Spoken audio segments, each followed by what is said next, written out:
wrong side. Yeah, Hello, threw me and off too.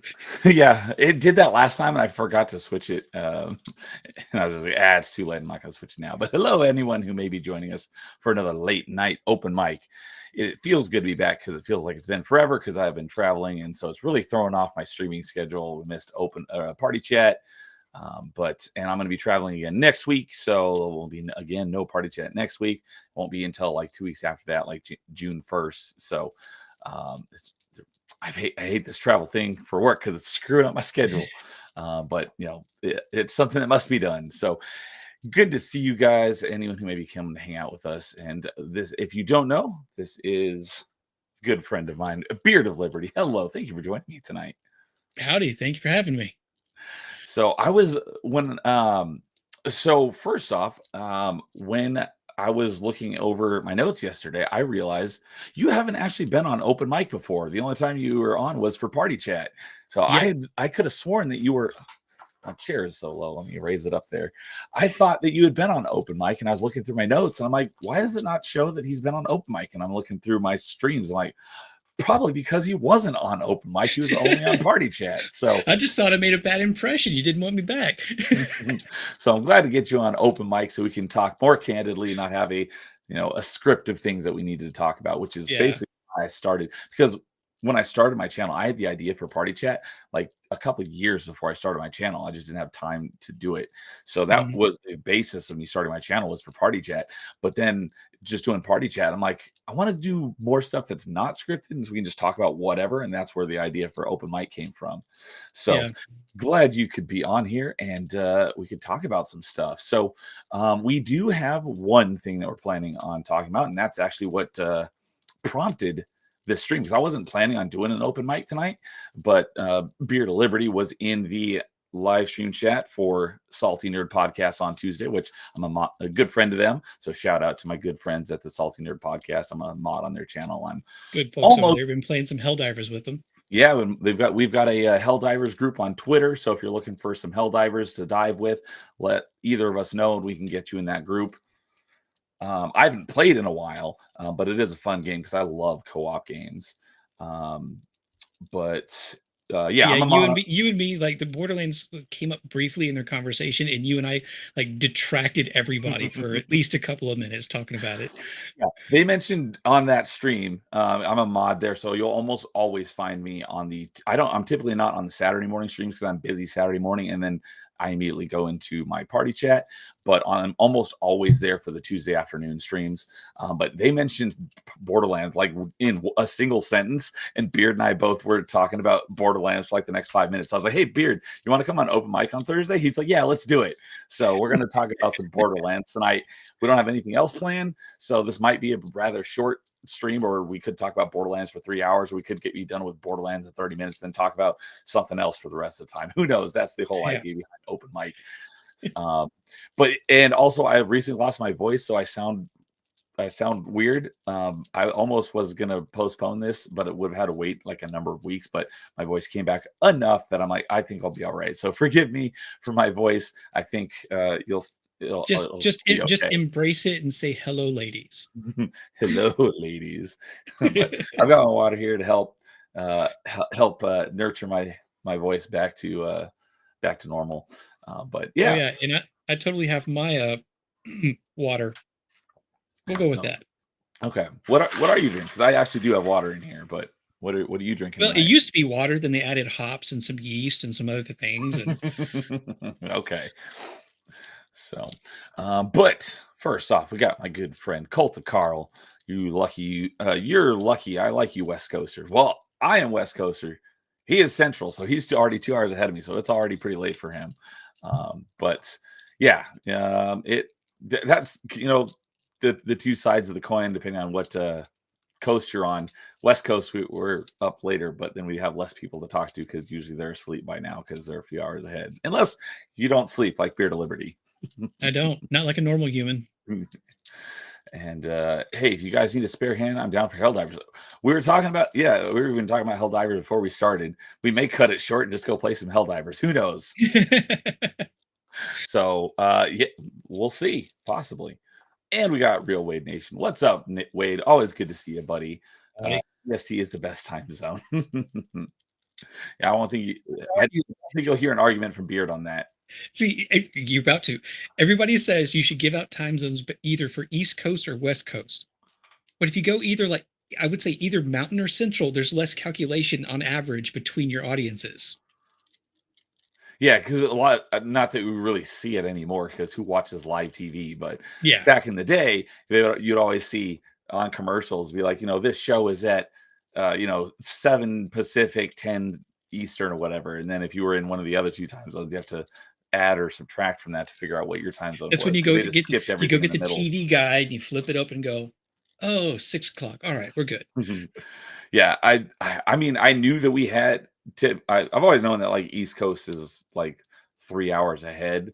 But I never really like paid close attention to the time zones until I started my channel and Yeah. scheduling stuff with people who are in other time zones all the same. time. And I don't even actually have a channel. I just show up on other people's. But if you're going to show up, you got to know exactly what time zone they're in. And it gets extra confusing once you make friends with people who are in Arizona, because sometimes they're 2 hours ahead of me, sometimes 1 hour ahead of me. He's talking to you, Static. I don't think Static's here, but yeah, exactly. Because sometimes, because they don't, like the rest of us normal people observe daylight savings, and Arizona's like, nope, and so it makes it even more confusing. Although I will say Arizona's based for that. We should just get rid of it. That's my opinion, though. I think either get rid of it or keep it. Just set on a time. Exactly. That I'm on the opposite side, or I think we should make it permanent. Because if you get rid of it, then it gets dark too early. We should make it permanent so it gets dark, later. But I'm down for that. I agree with we should get rid of the switching, but I think we should go on daylight savings and stay on daylight savings. Mm-hmm. And the other thing, and it also gets very confusing. I actually have bookmarked a page for that.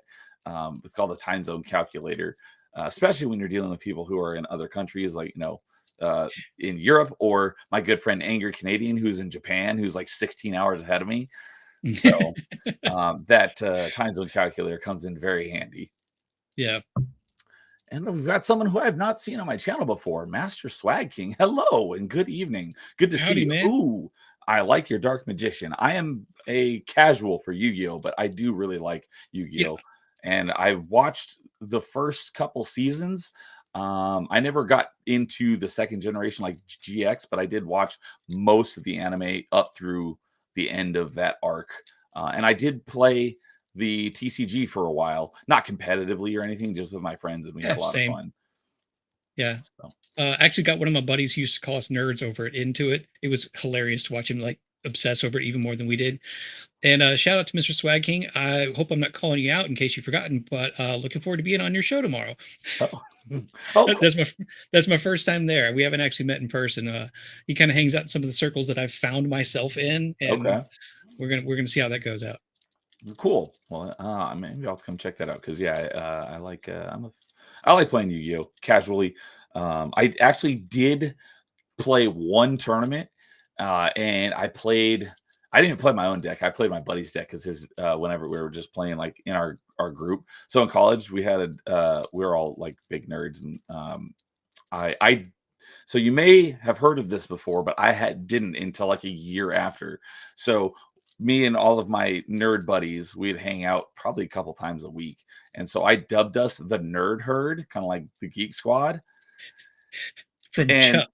I did not know that for like a year later. And so I was like, oh, like from Chuck. I'm like, I've never seen Chuck. What do you mean? They're like, oh, that's the Geek Squad because the front for that, he's a spy in that show, and he works for a legitimate company, which is like Best Buy ripoff. And I worked for Best Buy at the time that show came out, and I just loved it because every time they would open up, I'd see the serpentine counters and the circle things. I'm like, it looks exactly like our store except tiny and green. So, but yeah, if you haven't seen that show, which I still have never seen the show, but I'll probably watch it eventually. Oh, it's fantastic. I'm sure I will love it. Most of the seasons. Yeah, their front for their spy organization is a Best Buy ripoff, and instead of a Geek Squad, it features Yvonne Strahovski. That's what I was just about to say. Yvonne Strahovski is smoking hot, and plays my bae in Mass Effect. Shout out to Miranda Lawson, and she does a pretty dang good American accent. You don't see through it very often. Okay. But because yeah, someone she pointed that out, doesn't and I'm she's like, not Australian in the show. okay, nice. But yeah, like after a year of us being a group, someone like, oh, like from Chuck. I'm like, what do you mean? They're like, oh yeah, there's the Nerd Herd and Chuck. I'm like, oh, I thought I was original. I came up with that. So it kind of shattered me. But anyways, we would all play Yu-Gi-Oh and stuff, and do a lot of other nerd stuff. And so one of my Yeah. buddies had a Frog Monarch deck with Obelisk in it, and it was really good. And so I borrowed it from for a tournament. I actually made it to the semifinals until I got beat by a deck that did like this crazy like remove from play everything, and it ruined me. But it was fun. Mm. So I'm a casual and haven't played it much, but I do enjoy it. I think the So only time I played competitively with anybody than like my brother or my friends was the old Star Wars customizable card game. That might have been like I don't know way anything before you about that. started getting into it. Yeah, that was old, like early Magic the Gathering days. It was like Okay, Star Wars, the TCG, and that, I didn't yeah, I even know went to the Star Wars local had a comic shop and TCG. did that. Yeah, it didn't last for super long time, and they tried to bring it back and do a different spin on it around the prequels, but it never caught on. Okay, Because it was kind of like baby's first TCG, if you ask me, compared to the other one. Because the other one was definitely a lot like Magic, where you had the picture, the box, and a block of text, and it was up to you to understand what the text meant. They weren't going to baby you. Yeah. okay, cool. Well, anyways, I think with that we'll get on into our one topic that we're planning on and see how that goes. So, anyways, as we mentioned, Borderlands got brought up in the Salty Nerd podcast stream on Tuesday, and that's what prompted this. And Beard in chat was like, "Oh, I could rant about Borderlands for days." I was like, "Hey, you want to come on open mic?" He's like, "Yeah, let's do it." So, I don't really know where to start. So, if you want to kick us off on Borderlands, go for it. Oh man. Look, I know at least First off, which of the Borderlands games have you played? 1, 2, and 3, and part of the first Tales. Okay. Uh, 1 and 2 are among some of my favorite games of all time. Mm. 3 had the gameplay and the movement mechanics and the gun mechanics to be a top tier in my list of all time games, but the writing let it down immensely. And we mentioned, I think we mentioned that time I was on a party chat. Oh yeah. Is that came up, and Okay. I have it, to go it back and rewatch that one. yeah, the writing just, oh my god, it's the jokes don't land. It's cringy. You don't like the twins? Oh my god. So I, I I still play the game occasionally, but I have all of the dialogue muted and I skip every cutscene. Okay, because I played 1 and 2 in their entirety. I 100%ed them. I did not play 3, so everything I know from 3 is from watching other people's videos, and from what little I saw, I think I haven't actually heard much about Borderlands 3. I think most of what I learned about Borderlands 3 was either from if Jeremy Jahns did a video on it, or maybe it was Angry Joe. But I remember I watched some big YouTubers review of it, and they were talking about how, yeah, I think it was Angry Joe's video about how annoying and terrible the writing was on Yeah. those twins characters. But other than that, I don't I really mean, know much about 3. I could go down a route that says it checks certain boxes and meets certain things these days, but we're not going to go down that way. I mean, this is already going to kind of be a ratting on a Borderlands movie property, and I know you try to keep things kind of positive about gaming. We're going to celebrate the games that are better than the movie that's going to come out probably. So let's approach it that way. But yeah, Borderlands 3 definitely was a letdown. 2 is still in one of my top favorites. 1 had its limitations, but I understand why it's the favorite of some of the other ones, and I still really enjoy it. So 2 is your Um, favorite of the 3?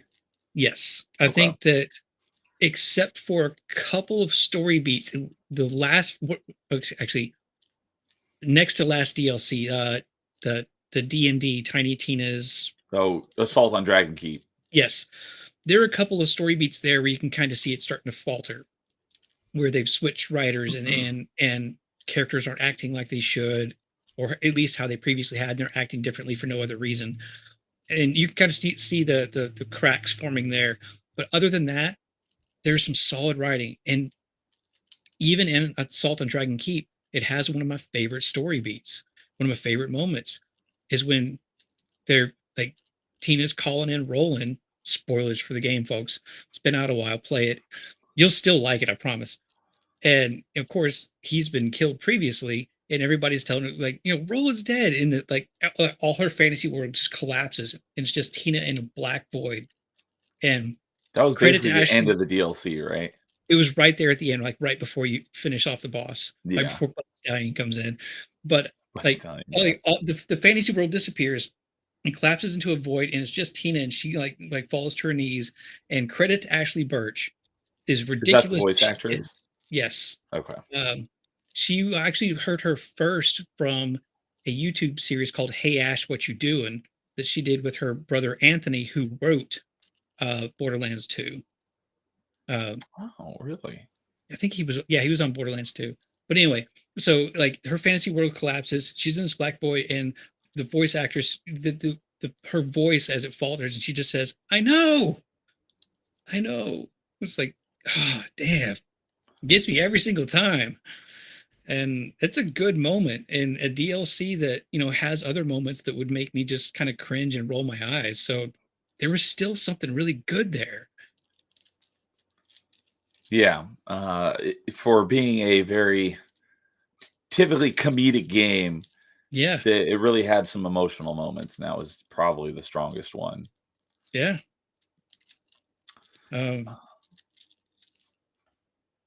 And speaking of the devil, there's my buddy Angry Canadian. I was just mentioning you a few minutes ago because we were talking about coordinating time zones. Like, and then if you're Angry Canadian in Japan, that just throws everything out the window because you got to figure out, what the heck time it is over there. So what's I up, mean, you people don't Canadian? know what's going on. They're looking at the chat. It's like you're looking at like your West Coasters. We're talking about time zone, how late it is, and Angry Canadian pops in. Good Afternoon, folks. afternoon. Yeah, he's way ahead. So what's up, Canadian? Good to see you, buddy. Always good to see you hanging out. But yeah, that So, that was a pretty emotional moment. do you have Um, any particular thoughts on those the games that you have played? Because I know um, I absolutely love them. I hold them to a very high regard.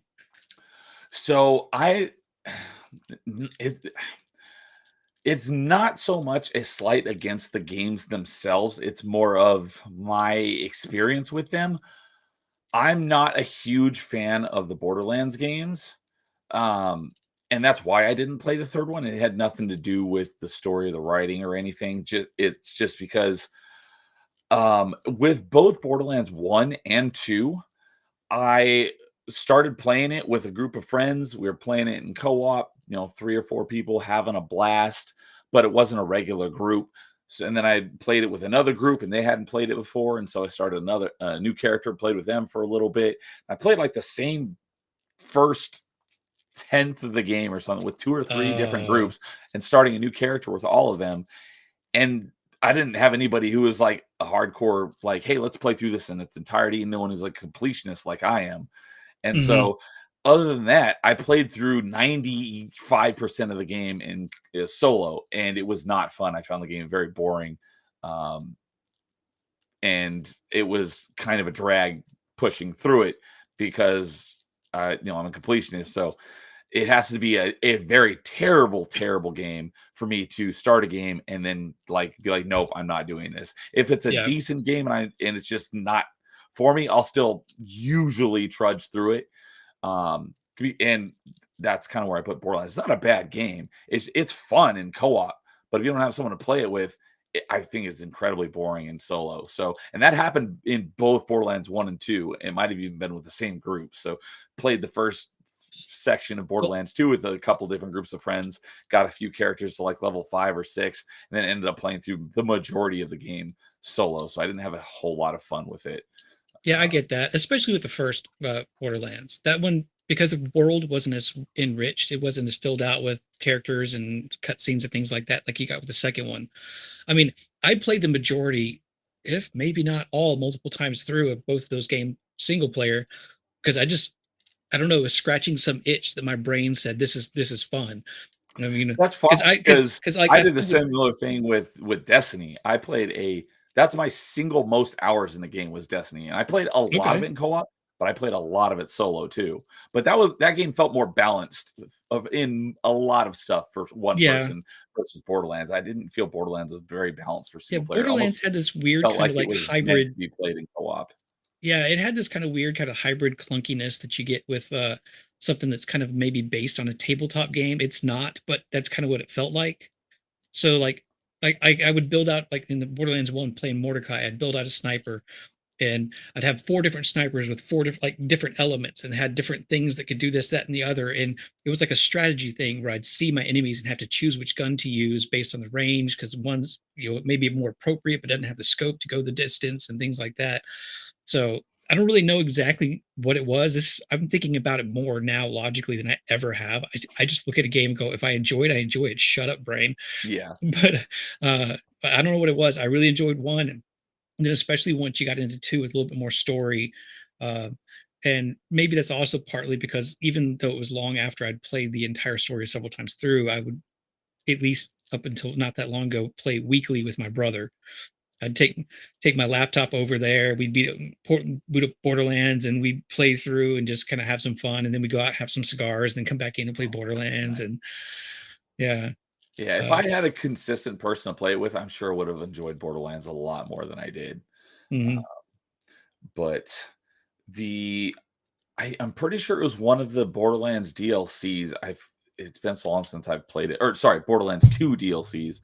That was kind of centered around Mr. Torg. Yes. That one was pretty What's it funny. I remember called? there were a lot of lines from Torg that made me laugh in that Oh, DLC. he's a hilarious character. I did like him a lot. Especially, see, yeah, because like the Torg company censors him, so he like physically can't curse. Like a beep actually comes out of his own mouth. I Oh just yeah, remember, Mr. Torg's Campaign of Carnage. yes, that one. That's I a lot remember of fun. he had just so many funny lines. I just remember something about like he was just like so ridiculously over the top, and uh, it's like I don't remember. It was something about like drowning the ocean or something. I don't know. That Oh, one. His lines in that one were really funny. I But totally forgot. I actually have played the pre-sequel too, but it's so forgettable. I completely forgot that I have played it several times. okay, because yeah, I haven't played that one either. The writing in Um, that is not great either, and the voice acting is not good either. okay. Um, I think I have to go back and look at my timestamps because I played them all on Xbox, so I can go look at when I unlocked the achievements. But I think I could be wrong about this, but I think my first experience with Borderlands was with Tales from the Borderlands Mhm. before I played Borderlands 1 or 2. I could be wrong about that. I mean, it's Um, possible. There are a lot of people but who that enjoy was a pretty Tales good. game that will play a Tales game even if they don't know the property that it's actually I've done that with addressing. pretty much all of it. I haven't played every single Telltale game. I played a Yeah. lot of them, and most of them I don't know anything about the properties. Like I said, I'm pretty sure I played Tales from the Borderlands before I played Borderlands. I played all of the Walking Dead games from Telltale, and I've never seen the show. Um, I can't say from personal experience, but from trusted sources, I recommend not playing new Tales from the Borderlands okay, it because goes on sale it is. all the time, Yeah, because it is and all story based, and it's basically the same writing team that messed up the story for Borderlands 3. okay, because the writing in Tales from the Borderlands was pretty good.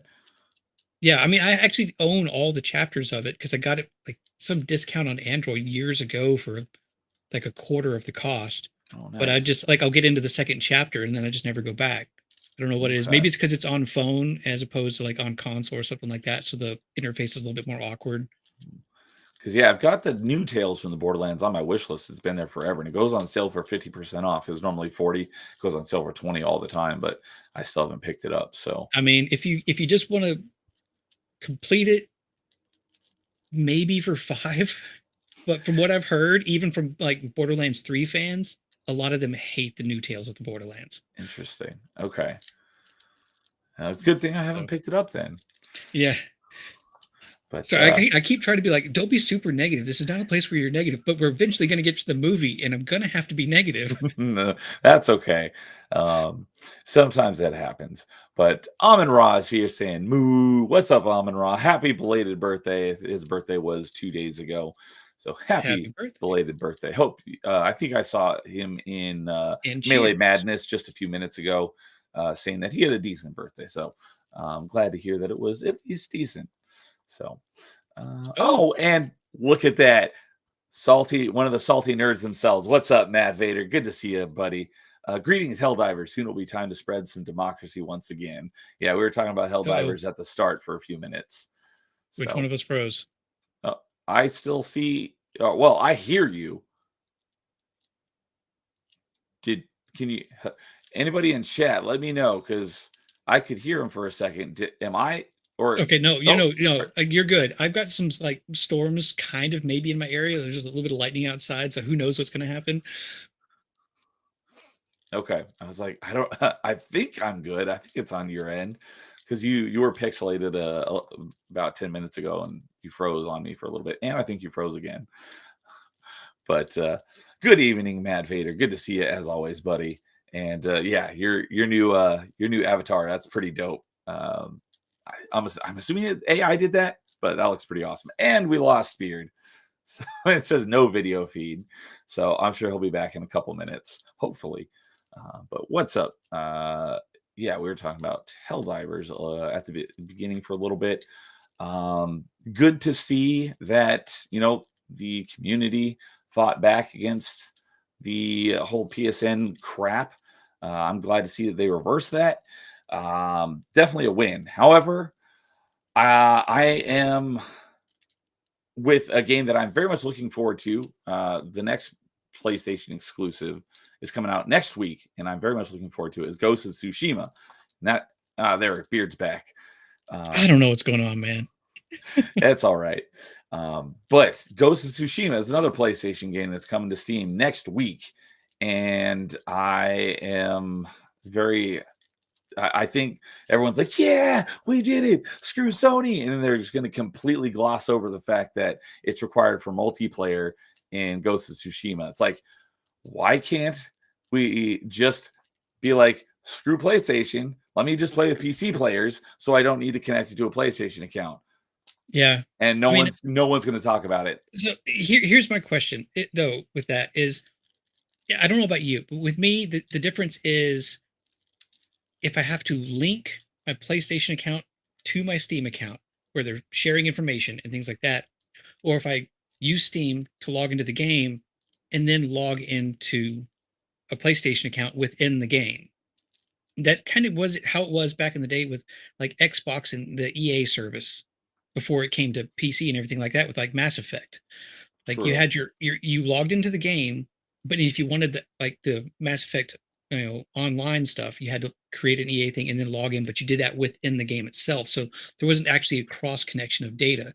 Because my biggest problem is just how, and I know all of these systems are subject to breaches that we just don't know about. But Sony's the most prominent. Sony and PlayStation seem to really get the short end of that stick. Yeah. And I don't want to have stuff tied to that if I don't have to. And I have a PSN account. I've had it for like maybe 20 years or something. I just never use it because like once every 10 years, some game needs it. I have never had a PlayStation, so it's like I'm hoping it's an in-game sort of login because then at least your information at least shouldn't big air quotes be cross-pollinated. I don't think so, but yeah, Matt's saying you're out of luck there. It's gonna be enforced from the start. At least they're upfront about it, and they're not gonna be like, oh, by the way, after you've bought this game and been playing it for months, now you're gonna be required to sign up for PlayStation. At least they're being upfront about it.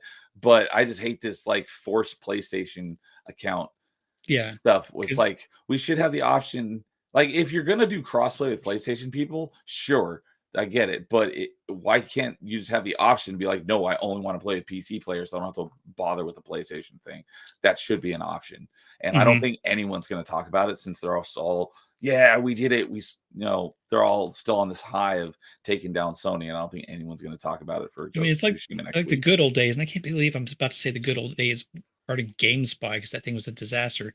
But you could choose servers, and I mean, if they were to separate it, like the PC Steam servers and the Sony servers, that would make a lot of sense. But I understand that also involves a lot of back end stuff that is much more difficult with AAA titles these days. But I mean, Sony and PlayStation are not above being able to do that. They just don't want to. Helldivers has a toggle in it. It says, do you want crossplay on or off? You can Yeah. toggle that off. Why can't Ghost of Tsushima have the same thing? Just toggle it off and not have to bother with the PlayStation Network thing. I think it's dumb. Yeah. But anyways, we also got my good buddy BD Jake, like the stream nerds. What's up, Jake? Good to see you. I was just telling Beard before we went live that that we had such a great discussion when you first came on a while ago. You're coming back on for next week's open mic, and we'll be able to start sooner. So if we end up going 6 hours again, it won't have to go so early in the morning for you. Oh, yeah, because apparently I guess BD Jake doesn't sleep like a normal person, as the same as I do. Nope, we're all a bunch of weirdos that don't sleep. And Angry Canadians, yeah. The Master Chief Collection does the same thing on Steam with an Xbox account. Yes, but like pretty much everyone already has a Microsoft account because the Microsoft account is not specific to Xbox. You have almost everyone has that who has a Windows machine for logging into Windows. So, and Microsoft has a much better track record when it comes to security breaches than Sony does. Yeah, So, it's easy to look at Windows and Xbox as two different ecosystems. they But used to be separate, but now they're intertwined for the most part. They're now like two different biomes within an overarching ecosystem. Whereas PlayStation crossing over into like Steam on a Microsoft platform, that's a much bigger deal. So I can kind of understand, if I'm going to give them a little bit of credit, wanting to retain some kind of control, because like they were saying with Helldivers, is they wanted that back end much easier process to remove problematic players or cheaters and things like that. The only reason we're doing this is because we want to be able to ban people. It's like, And see, is that really been a problem in Helldivers? I've not heard that being a problem. It's a co-op it's a game where everybody supports each other. Exactly. It's not a problem. Why are you making a problem out of a problem that doesn't exist? I haven't experienced this. Apparently, there has been an increase, or I guess the creation of players who will just join a random group and start spamming hateful text over like either hating Sony or supporting Sony and start team killing. But there's already a system in place to report them, kick them out of your game, and just move on. But I'm sure that's very rare because I haven't heard too many instances of it. Plus, I just don't trust Sony when it comes to banning things. They tend to be pretty light with that ban hammer trigger. Yeah. But yeah, see, Vader's like, it hasn't been a problem. They just want more control. So I'm glad that they backed off on Helldivers, but I think all the rest of the PlayStation exclusives that are coming to PC are not going to get the same treatment from the the community fighting back against stuff like that. Yeah, I mean that's unfortunate. At the very least, and is a tiny, I won't even call it a win. It's a consolation prize, and it's kind of a terrible consolation prize. Is that they will at least be upfront with it. They will have to be, or they will get the same kind of pushback. They will have to be upfront with it, and it will have to be implemented from day one, no delay or anything like that. Yeah. And I think every game that has it, it should be a pop-up like the first time you log into the game that says you have to create this right now. So you can refund it on Steam, right, if you want to. If you're like, nope, I'm not going to do that, then it's not like, oh yeah, 2 hours and 1 minute into the game when you're past Steam's refund, now we're going to let you know that you need this. Oh, and also you're in a country where you can't have a PSN account. Yeah. That was their biggest mess up. That was huge. But yeah, Vader's saying, I don't play with randoms. We funnel everyone through Discord. Yeah. Like I said, the only people I've played with are friends that, I mean, not know in person, but friends who I've, through the internet, have not played with any randoms. So, yeah. I mean, that's the best way to play pretty much any multiplayer is you have somebody that you know that you or trust that you can play a game with and have fun. And if they bring somebody in, then they already get a little bit more credit because they've been vetted by your buddy. And once you do that, you kind of like spread that out and you end up with a pretty good group like we've got going through our Helldivers group, the Salty Helldivers. Yeah. So, well, that's our Helldivers tangent. We'll get back Let's to hope the ones scheduled programming. like the Borderland overlords don't get back in and mess up my internet once we get back on this topic. How dare you talk about Borderlands? Ban across the internet. So, but yeah, we were talking before the internet was like, no. We're talking about that Torg DLC I did like.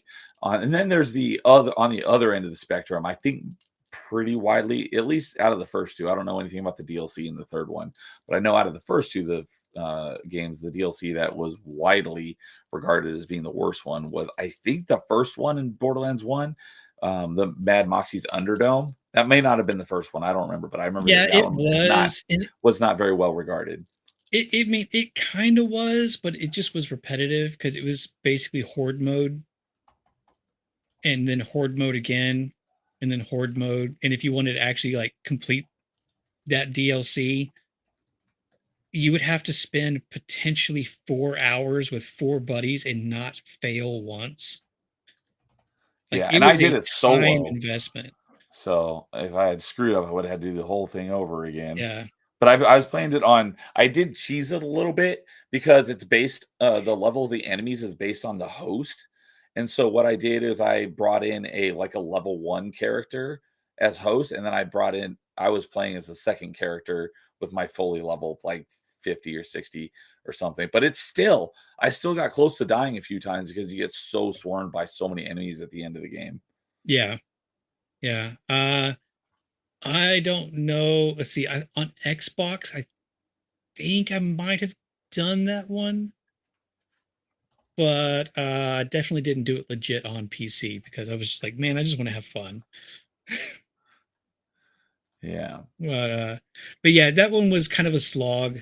That was during the big push for horde mode. That was I don't know about the year, but it was definitely close to Firefight and Halo and Gears of War and things like that. So, it wasn't the worst deal. No, I'll put it this way: it wasn't a bad DLC, but it was definitely the worst, if that makes sense. Yes, I totally get you. So, do you have between this question goes for both 1 and 2 or 3 if you wanted to include it. But do you have a main that you like playing, classy, like playing the most? Or do you always just jump around to different characters? Let me think on that. And while I think on that, I want to point out that Vader's upset that you're taking his wingman. Okay. I don't know how long we're going to be here, buddy. If I can jump in, I'll jump in. Go, you need my wingman in about an hour. I need Beard to play Helldivers with me. I appreciate that. I see myself as a liability when we play. Although Vader did just straight up clock me with an elbow in the temple yesterday and kill me. Let's see here. I definitely was a Mordecai main on Borderlands 1. I prefer the sniper mode. What character did I play through the majority of Borderlands 1 with? I did play a little bit with each character because there was an achievement, I think, for getting to level 10 with each character because you had to use their ability that you unlock at level 10 to get a certain amount of kills with each character. So I did play a little bit of each of them. I would suspect what character. I would suspect most people who play solo in Borderlands 1 would probably go with Roland because you get the turret that's a healer. I probably should have done that. No, I played. Otherwise, Lilith, I would think is secondary because then you have the phase walk to get you out of trouble. That too. I played the only character I actually got past level 10 on Borderlands 1 I played through it and leveled up to max was with Brick. Okay. What's his class called? He's like Berserker. Berserker, yes. Yeah, because I remember he ranges out, he throws the guns down, starts throwing hands. Oh. I like Brick. I mean, as a character, he's my least favorite playable character in the first game because I'm much more in every game I do. I'm much more of a ranged kind of precision dude, so I'm not run up into the enemy's face and start punching them in the nose. Yeah, Um, I think it was I went with him because after I played through the beginning of the game with the different groups of friends, I had probably had like 3 around level 10 characters, and I think he was the one that had the highest level at that time, so that's why I was like, mhm. "He's already the highest level, so I'm just gonna stick with him." If I had actually known more about the game, I probably would have picked either Roland or Lilith to play through the majority. It probably would have made it a little bit easier. Lilith back in the day, you could use her ability and a bugged out spot on the rocks for Cromarax and could solo that. I did because that's how I beat him as well, as I soloed him, and I had to out level him by like 10 levels to be able to survive and do it, but I did do it solo, and I had to use that spot, but I did it with Brick. Yeah, I mean, you can do it with anyone, but it's easier with Lilith because every now and then when he would target you, you could just phase walk and like run out to retarget him and then phase walk back. That's right. As far as Borderlands 2, I would say probably Zero. That's who I He's started with also the first. I assassin. thought he was cool, but then once I actually started using him, I'm like, "I don't really like this Oh ability." my goodness. When you if you build him out as a stealth shotgun assassin, Shotgun. Okay, I I was mean, so you could stealth, you got shotguns, but then you also stack his abilities where like you can throw like kunai and okay. out of stealth, but you stay in stealth, and anyone you hit immediately will take increased melee damage their next hit. Then you go up into Oh, your exit stealth bonus melee hit, and you can almost one hit anything. But then you get the ability that puts you immediately back into stealth, that's and dope. you can chain like 5 or 6 kills in a row. The question is because my biggest issue, and I think on why I decided to go with a different character is because of how short the stealth lasts. It literally was like half a second, maybe Yeah, 1 second. It's you like it's have to get pretty useless. far down into it. Like you really just he needs to be built out as a sniper first to get you up in levels, and then you And respec and then go back down into like the stealth stuff, and that's where he really shines. and I rarely ever play games as snipers. Yeah. That's typically my least favorite class. But I Did like you stealth melee characters, which is why I Yeah. started out with him. And I'm anything like ninja related, like, oh Yeah. yeah. It is But I really started playing difficult it to and do I'm that like, from the beginning. that's why I didn't Yeah. stick with him for very long. Did you play Gage? She was a DLC character. That is who I did the 99% of my Borderlands to was Okay. with Gage so that I could have what's his name? Death Trap. Death Trap aggro everything for me so not everything was shooting at me. See, And the that's weird thing what is made it playable for me. I was Zero and Axton, the soldier, through most of my plays. Then I thought I just need to go ahead and just go through these other characters, get my achievements for them and stuff. Gage the Anarchy build. If you've never done Gage Anarchy, Explain a little bit what the anarchy build was because I remember there was kind of two ways to build her, and I don't remember which one is which. it's like increased mag capacity and fire speed for everything, decreased accuracy for everything. But if you empty your mag with actually empty it, don't hit the reload button, you gain a stack of anarchy. And there's a couple other things that gain a stack of anarchy. Every stack of anarchy you get increased damage. Then you stack that with an ability that does bullet ricochet, and it doesn't really matter where you are. If they're hitting a surface, they're hitting an enemy. And you just go as long as you don't hit reload, because you hit reload, you lose your stacks of anarchy. So like on PC, Okay, I remap when I that's play Gage, right. I remap my reload to something else. So you don't accidentally hit it. Yeah, you can get another ability where you can toggle reload to activate a secondary ability to like heal or something like that, but I didn't use that very much. You basically just go in and just it is the most it's not even spray and pray, it's spray and people die. It's Okay. I I mean, it is remember reading difficult it. to get up to it because you don't get a lot of damage boost at the beginning, but once you get there, my god. Okay. I do remember reading into that build, and I was like, "That does sound interesting," but I didn't do that. I think whatever the other build is, that's the one that I went with. Mm. 'Cause Honestly, the death trap some of the death trap builds are safer because if you screw up the anarchy thing, you start from the beginning and you take a ton of damage. So it's yeah, risky, but I mean it's anarchy, so it's I did fun. I did everything to build up Death Trap to be as strong as possible. Yeah. So that's Oh, they probably messed up those characters in Borderlands 3. Oh, I loved those characters. and fortunately, I didn't have to solo. What was Cromorax's version in Borderlands 2? Oh, I forget. Even though Terramorphous. Terramorphous, I was about to say, even though I've wrecked Terramorphous. his hide many times, I'm gonna say wrecked his butt. There, I just said it so people can clip it. Uh, um, I think that was the last achievement I had left. I had done all the DLC and everything. The only thing I had left was to defeat Terramorphous, and I was still like way too low level or didn't have the right gear. And I found someone who was like a Borderlands like hardcore person where they played like what is it called? Because you can like New Game Plus that game like Yeah, they so had many times. like one of There's their last DLCs they had. It's Assault on no, it's a Digistruct Peak, and it's basically just this kind of like open area that you can go in and just basically just like fight as long as you can fight, and things get more difficult and more difficult. The further you can go, the more rewards you can like have. And but if you die, you might not get everything. okay. And that's like when you get like because you get like a max level thing, but then you'll get max level plus and max level plus plus and like these extra stuff on there.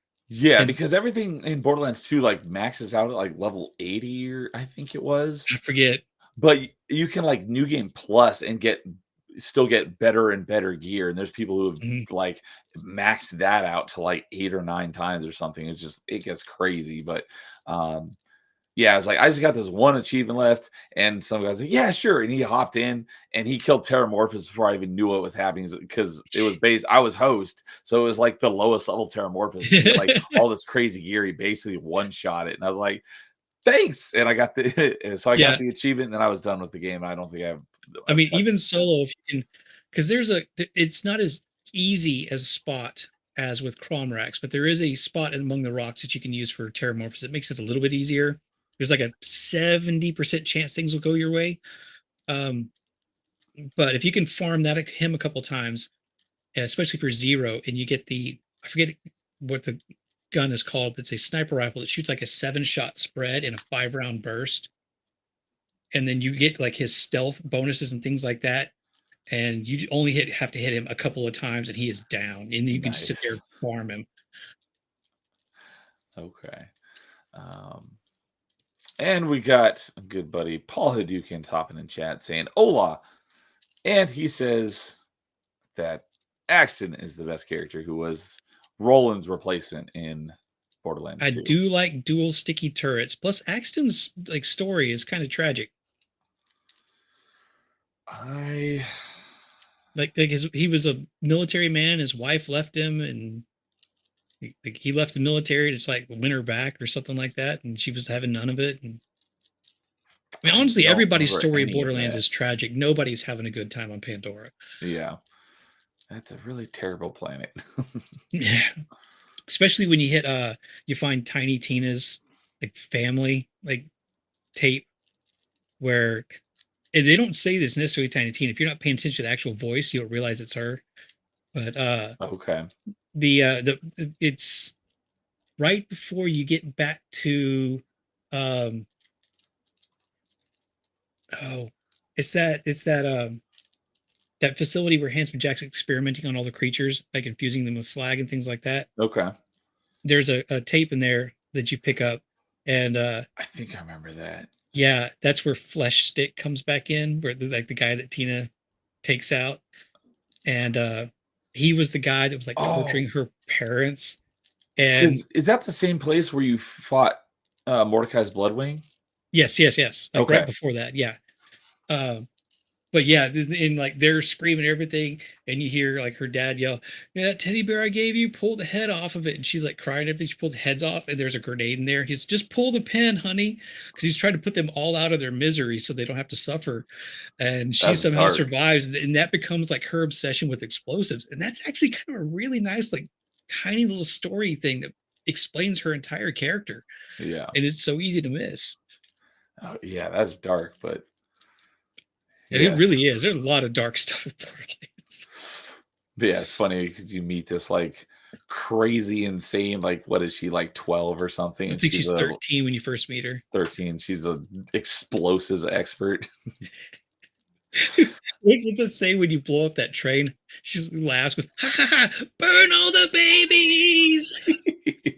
She's a pretty funny character. Oh, she's great. I Um, don't think that they nailed her character in the movie, though.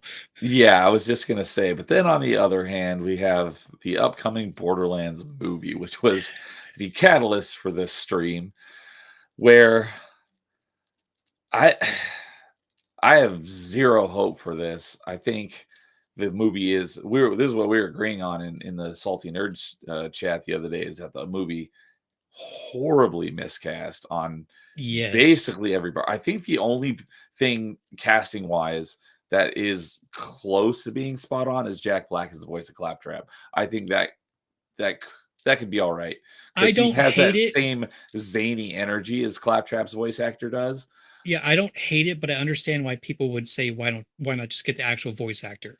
Because you can see that with a lot Well, with like Hollywood movies where they're using a character that already has a voice actor, either in a cartoon, some CG thing, or a video game, and then they just ignore them because they're not Hollywood. yeah. Most recently, probably the argument I've heard for that is why didn't they just have Ashley Eckstein Yes. play Ahsoka in the Ahsoka show? And it's like she's a voice actor. That doesn't Yeah. necessarily mean she's a good on-screen actor. She's never done any on-screen acting, so that I totally understand Yeah. casting an actual actor to play. Not that it didn't really matter who they cast for that. It's Disney Star Wars, and it was going to suck anyways. Yeah. Um, Don't have a whole but lot to work with when the mouse is giving you your lines.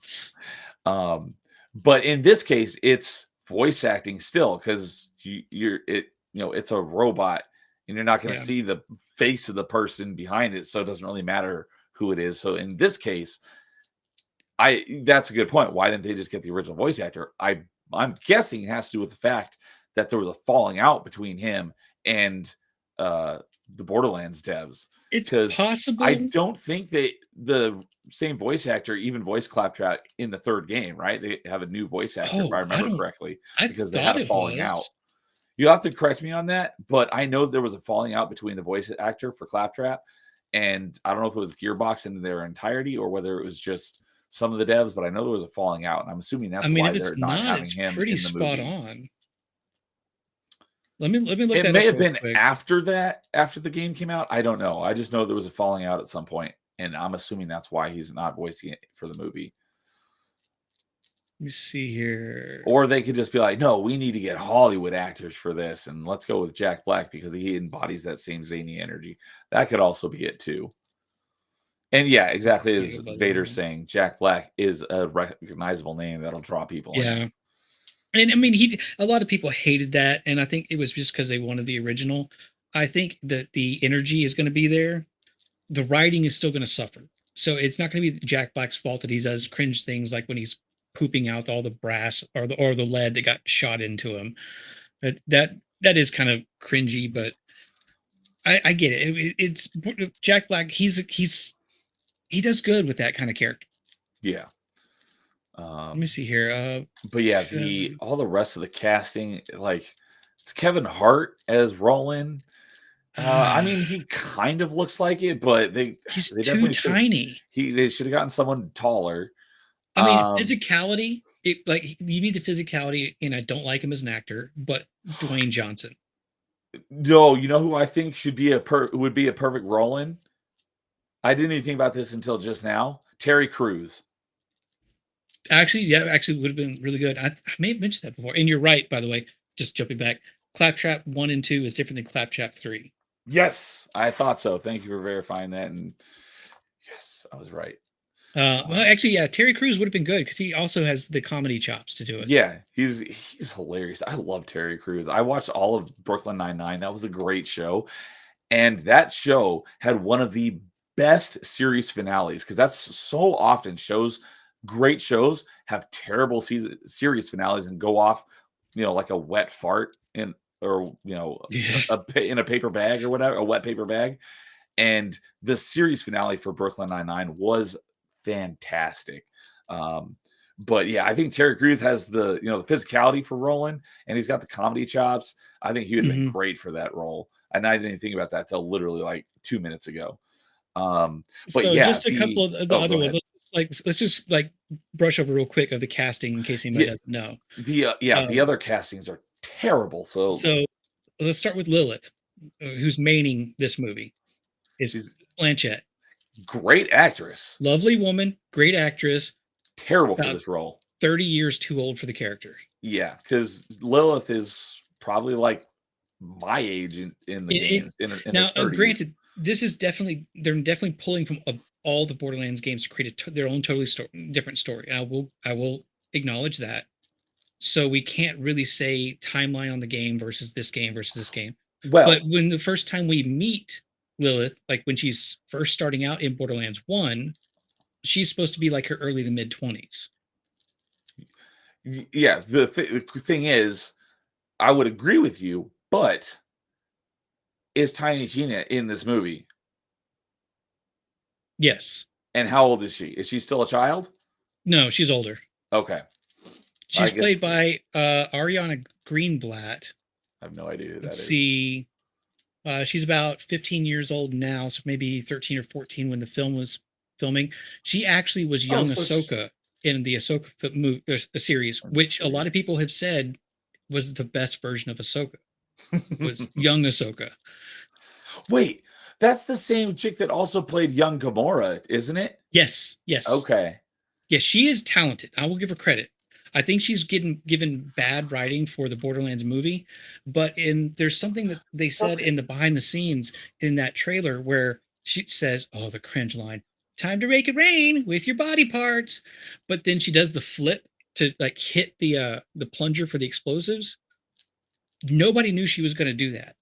She decided she was going to do that because she just has that kind of athletic and gymnastic ability. She thought it would be fun for the character. And I think that actually does fit kind of what Tina would do. It's just that the lines she's giving or are given to say are not great. Yeah. Okay. So she is about the age that I was thinking, because when I said child, I didn't necessarily mean like 5. I meant, under 18. Well, I was thinking closer to like Tina's age when you first meet her, which is like 13. Yeah. Which I guess she went, like I said, she might have been when they were filming, but yeah, she's not, a legal adult. So she's Yeah. still a child. So yeah, that would kind of invalidate the argument of why is Lilith so old. Yeah. And then you got Jamie Lee Curtis playing Tannis, who should only be a few years older than Lilith at this point, when you meet them in Borderlands 1. So let's be generous and say Tannis is like 30. She's been on the planet for a little while.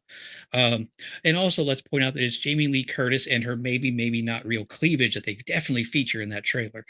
Because she's playing Moxie? No, Jamie Lee Curtis is Tannis. Tannis, that's right. Yeah. And Kate Tannis is not you said is Lilith. Yes. Yeah. We'll get to Moxie in a second. Well, they're both way too old for those roles. See, Jamie Lee Curtis was born in 58, so she's what? She's almost as old as my parents. Yeah. I mean, she could potentially do the role. It's just that you're casting them much older characters that don't match up with it. Let's see. And Cate Blanchett is older, born in 69. And Tannis is supposed to be older. Wait, no, I got my yeah. Backwards, because you just said that that Jamie Lee Curtis was born in 58. Yeah, I got that backwards. Yeah, I'm having to jump all around this information that's hurting my brain. Now Gina Gershon is playing Moxie. Oh, I remember her from Face Off.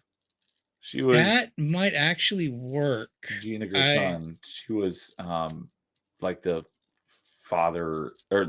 mother of like Nick Cage's kid. I mean, she still I haven't seen her in anything else since then. I actually just rewatched Face Off a couple months ago because it's been like, man, I haven't watched that movie in so long. I haven't seen her in anything else, but Face Off was in the 90s, so I'm assuming she's because Moxie is a little bit older. Yeah, she could work because Moxie's age is never actually determined. I always figured she was probably in her 40s, maybe early 50s. I always thought she was older than she let on because She is mother to both Scooter and Ellie. That's right. And they're both. Let's say I think Ellie's probably oldest, probably like 30, 35 when you meet her in Borderlands 2, which would put Scooter like 25, 30. Yeah. Probably closer to 30. So if she had them very young, then wouldn't have to necessarily be very old. But Well, that was yeah, the one that, for casting wise, that I think that that would be the one that would make the most sense on having someone be a little bit older.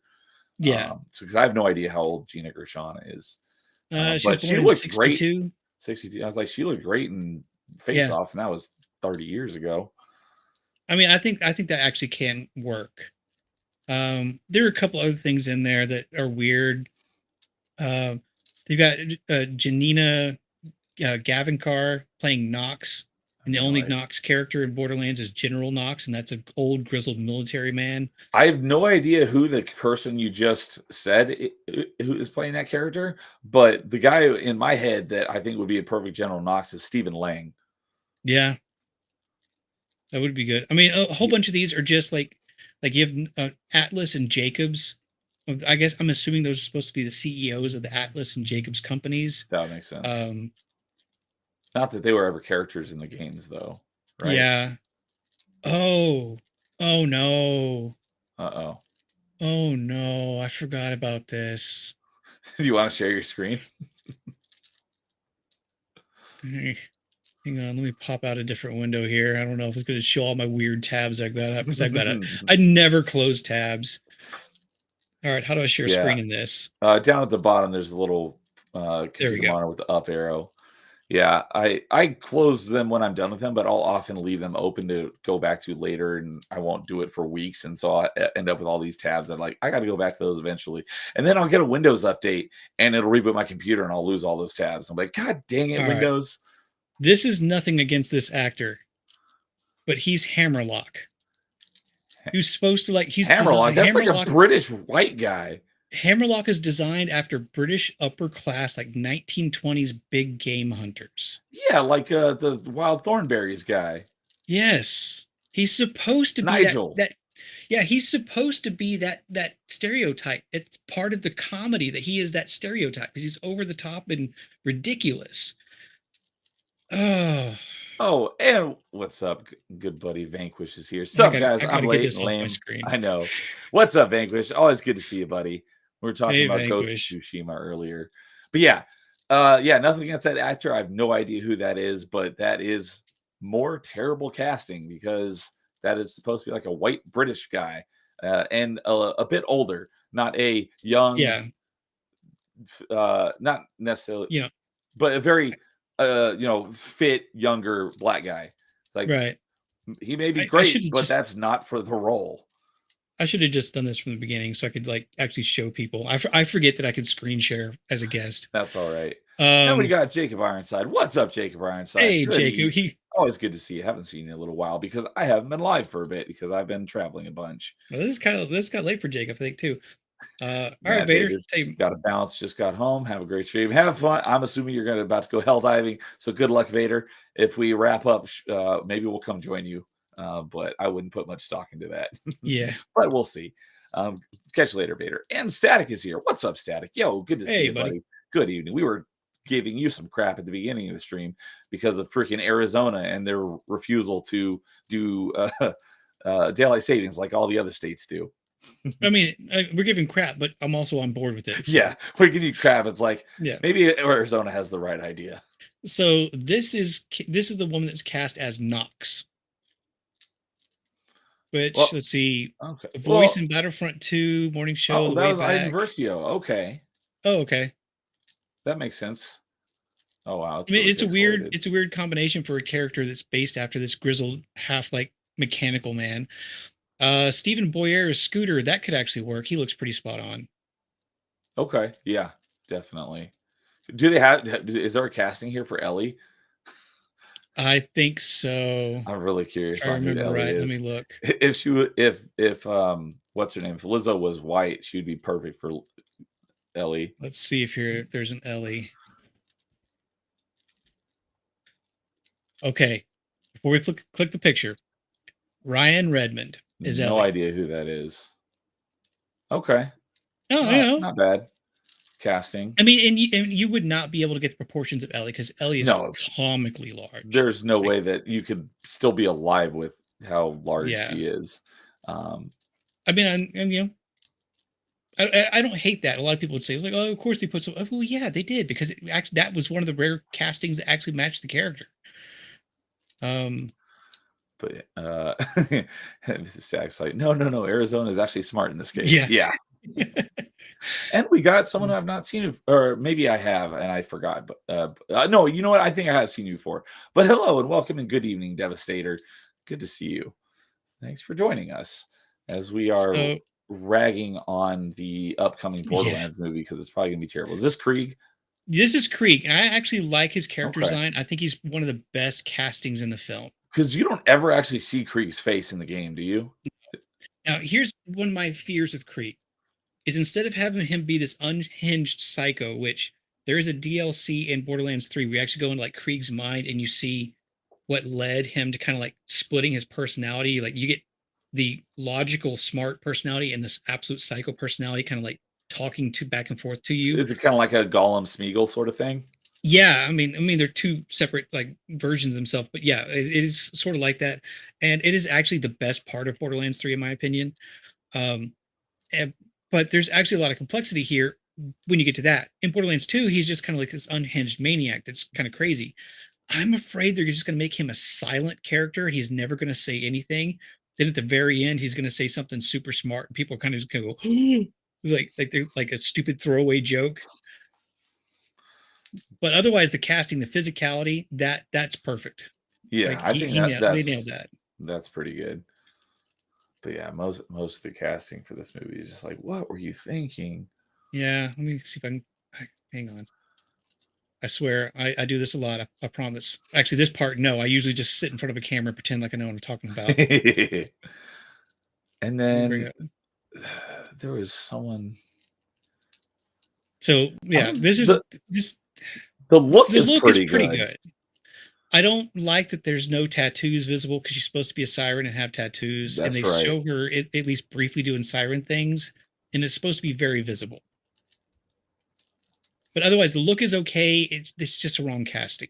Yeah, And again, agreed. that like there looks like Roland until you realize he's like 5'4". Yeah, and not that Roland in the games was like super tall or anything, but he wasn't But he super was an short. imposing figure. Yeah, we go back to the silhouettes of all of them. Okay, I was trying to get had.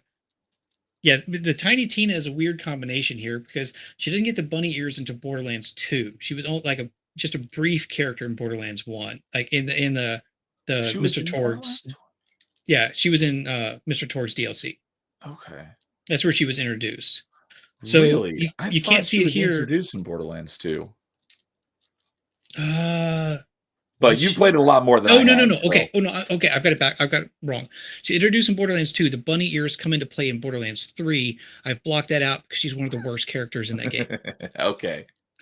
But she does have bunnies as like a kind of a trope, like she paints everywhere. So it's kind of hard to tell from this because the silhouette is a jacket, but otherwise the outfit she's wearing is pretty spot on for Borderlands 2. Okay. And just Um, briefly, Cyclops Raid, what's up, Adam?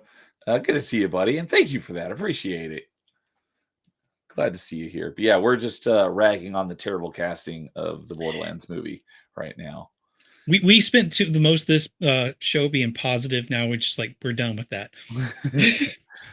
So we're saying basically the gist of it is we think the characters look good, but the casting for most of the characters is terrible. Yeah, because that looks like Tannis there until you actually get light on her. Krieg again. I like Krieg. Krieg is probably the best casting. Yeah, We and I just have to mean, wait and see, like you said, how they're going to play his character. Is he going to talk and be crazy and over the I top, or I is he going to be think a he's silent supposed to be character? Tiny Tina's protector in this movie, Okay. which I don't hate, but they could really play that wrong. And of course, Lilith, like we said, the costume in general, the silhouette looks good. Yeah, I think yeah, that one right there. That's what I want to see. Where Kevin Hart's Roland is Oh the yeah, shortest one there, barely taller than Tina. yeah. He's got like 6 inches on Tina. And she's taller than him with the ears. Yeah, it is weird casting. Let me see if I can get some of this physics. Kate Blanchett. And also the advertising is really leaning hard, and the music and the trailers really leaning hard into um Guardians of the Galaxy vibes, which I think everybody is done with by now. So they're very late to the party. And see, I don't hate this. That look on her face, that looks like Tiny Tina, but everything you see in the trailer is not Tiny Tina. The dialogue is what ruins it for You me. know, I don't even think I've actually seen the trailer yet. Ooh. I mean, it's your show if you want to bring it up and risk it in a strike, but I mean, you'd have to do it silent because there is a ton of copyrighted music in it. Okay, then yeah, I don't think I'll do it. But I'll have to Um, go and watch it. I'll go watch it after the fact. I mean, like overall, this looks very good for Roland. He's Yeah. just too short and his shoulders not broad enough. And Roland is a pretty serious character. Not that Kevin Hart couldn't. I just never seen him play a Right. serious character. He's always, the comic relief. Yeah. He very Every well could character be in a here is serious played character, comedy. but Roland in the games is a serious character. So Yeah, he's a Kevin straight man. Hart's, when you cast Kevin Hart, typically you're getting Kevin Hart. He's the same character in like every movie, just like Mhm. The Rock or Ryan Reynolds. So that's why you cast them. It's like his character that he usually plays in every movie is not how Roland is. So Yeah. I hope he'll play it serious. I just Wait doubt till it. you see the trailer. Wait till you see it. Oh, so okay. So the trailer Oh, answers that question. They're all the only serious person is Kate Blanchett's Lilith. She's like I hate to use this term. She's like the serious girl boss. Everybody else is comic relief. And that And that is basically how her character is in the game too. So at well, I least mean, that makes she and sense. Roland play off each other as serious characters, but in this, Roland is a goofball, Yeah, because it's and Kevin she Hart. knows things. That's what I was afraid of. And I mean, because and also coming down to this, and I'm not judging people by their voice. We all have the voice we have, whatever it is. I don't have a super gravelly, sexy voice like you do right now, Mr. Sickface. But Roland has this kind of like, it's not super deep, but is this like imposing, like command inducing voice. Kevin Hart doesn't have that.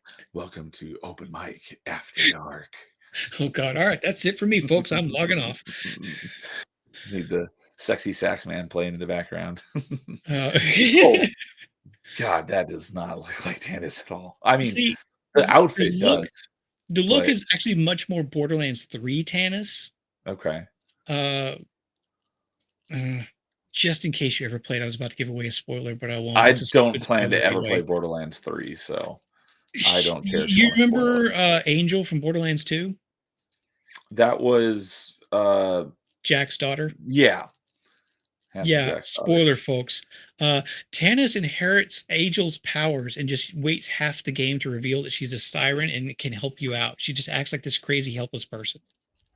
But it can just like take over all computers. And this is in Borderlands 3. Yes. Is there any reason why she's hiding that information? I don't know. Also, apparently, okay, big spoilers. Maya is killed, but she has decided to pass on her powers to her brat little protege that everybody hates, even people who like the game.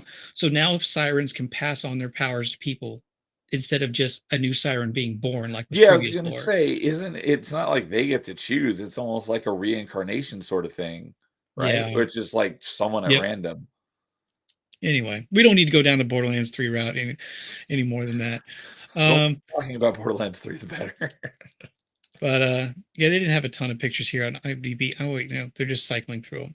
Okay. But Okay, there's some after other the stream, I'm things. definitely gonna watch the trailer. Look, credit to Kevin Hart. He put in the work to try to get the Wow. physicality. He just doesn't He have the got height shredded. for it. He just doesn't have the height. Yeah. Let me see if I can find one of the other ones because there's a couple other things in there like to try to make it similar to like how you can put different heads on your characters. They put these weird neon faces on them. I don't know. You'll see it in the trailer when you watch it. We don't need to keep going through this. It's bad casting. They don't have a good record with the writing on Borderlands 3 or new Tales from the Borderlands. The dialogue in the trailer is cringy. If folks haven't seen it, just go ahead and watch it. I will go ahead and point out real quick. We don't have to drag this on for too much longer. But the official Borderlands movie trailer on the official Borderlands YouTube channel has, Oh, let's see, they have 365,000 subscribers. It was released around 2 months ago. Okay. How many They have views does it have? 988,000 views. So just under 1 million views. Okay. And this doesn't sound that impressive. And this is with the downvote estimator unlocked. So yeah, I was just gonna say, what are the likes and dislikes on this? Yeah, the dislikes usually kind of like err on the side of the lower side instead of boosting them. But currently 39,000 dislikes. Okay, that didn't sound like a whole bunch. But out of 988,000 views, only 29,000 likes. So it's ratioed. But bigger than that, not by a lot, but still. This kind of like the Acolyte trailer is mostly everybody is mostly apathetic. Yeah. Nobody actually cares. Just to play into that, Devastator just said, I forgot this movie was even coming out. Yeah. When is the release date? Oh, do you have that handy? See, trailer just says coming soon. Let me pull it up on IMDb. But what I was thinking earlier when I was looking at this, because I thought, you know what, since I was kind of the impetus of this conversation happening, I should probably look into some things. So we have a total of, let's round it up, 30,000 and 40,000 likes and dislikes. So that's 70,000 out of 988,000 views. I would say it is fairly reasonable to say that 25% of those who did not hit a like kind of like the film. 25% of those who did not hit a dislike kind of dislike the film. And the other 50% just do not care about the movie, which adds to an overwhelming majority of people who probably won't see it. Yeah, I definitely would not that there's any way to verify those numbers, but I definitely wouldn't bet against it if there was a way we could verify I tried to be pretty fair by giving likes and dislikes equal numbers. Because, yeah, with how much crap we've been getting lately, it's just so many franchises. Yeah, that's the worst thing is so many people are apathetic towards so much of this stuff. Like, I was one of the biggest Star Wars fans ever. I'm completely apathetic towards anything Disney Star Wars. I couldn't care less. The Acolyte actually has a similar setup, except a lot more dislikes and a few more likes, but overwhelmingly out of like 5 million views, there's only a few 100,000 likes or dislikes between the two. So everybody again is apathetic towards it. They don't care. Yeah, there's so little stuff to get excited about lately. Yeah, as far as the release date, Borderlands is scheduled for August 9th. August. Okay, so we still got quite a ways to go. That's probably why people forgot it's coming out, because it's too early for the marketing. Oh, and they've been talking about it for years before this anyway. And I have been unexcited for it for years before this. Say, hey, it's coming out August 9th. Let me be sure to not watch it. Yeah. I don't know, man. I would like to hear your thoughts whenever you actually get to see the trailer, because okay, it's rough. I thought you were going to say when I actually see the movie, because I don't know when I'll ever get to it, because I don't watch a whole lot of stuff. I think on Tuesday's Salty Nerd stream, I said at some point in the stream, it's been over a year since I've even been to the theater, and what was the last thing I don't watch a whole lot movie wise. I think I've watched maybe 10 movies this year. I haven't watched much. What I've been watching the most of lately is, thanks to Fractured Filter, I've been watching SG-1 again. Oh, yeah, I forgot he was doing that. So we started with the Stargate the movie back in, I think it was January, and I was on that stream with him. We watched Stargate, and since then, I've been watching a couple episodes of SG-1 a week. So I'm in the middle of season 2 right now. So I'm making my way through it slowly. But yeah, I need to watch that again. It's been great. I've been having so much fun rewatching Stargate, because I only watched the entire series once, and I got into SG-1 right before Atlantis started. So I had to basically get caught up, which I think Atlantis started during like season 6 6 or 7 of SG1. Yeah. So Looking back in the boxes. yeah, say yeah, I see you got them all right there behind you. Except the last season of Atlantis. I lost it or I never bought it. I don't know. Oh, but yeah, I basically got all caught up on SU1 because I was binging tons of SU1 back then to get caught up to where the show was. Then I watched the last few seasons of SU1 as they aired. And I've watched it since, and it's been a long time since I watched the movie. So when Filter started doing SU1 watch parties, it got me back into it. So I've been watching ahead because he does an episode a week. And so I was like, I can't wait that long. So I've been watching a couple episodes a week. So that's the main, pretty much the only thing I've been watching basically since January is a little SG1, a couple episodes a week. I haven't watched anything new. I got into that when it came on late night, I think on Fox and syndication back in like the early seasons when it was on, what network was it on? It was one of the cable where they could get away with the full frontal nudity in the beginning of the show. About Sci-Fi because that's what it aired on originally. No, I can't remember what it was on. It was City. Yeah, so it was on like a cable network, but they had it in syndication on like I think it was Fox or something late at night. And so I started watching the first few seasons there, and eventually it came to Sci-Fi. So I was probably there from like maybe season 2, I think. Because they re-edited it, and I don't even think you can find that full frontal nudity pilot episode of SG1 anymore. Basically, where you find it, right there on my shelf. If you have the original DVD, you can. But if you go looking for it now, I'm not even sure if you can find it. Yeah, that was an interesting discovery when I got that for Christmas, and later that day I put it in the DVD player in the room my brother and I shared, and we were like, "Oh, okay." Yeah, and don't tell mom about this. Me and my dad were, my dad watched the Stargate the movie, and that's what got me into Stargate was watching the Stargate movie together with my dad, and then we rented SG1. We thought Children of the Gods was like a spinoff or like the next movie or something. We had no idea it was the pilot for the show. And so we were watching it, and there was that full frontal nudity scene. We were both like, "Holy crap!" We're not expecting that.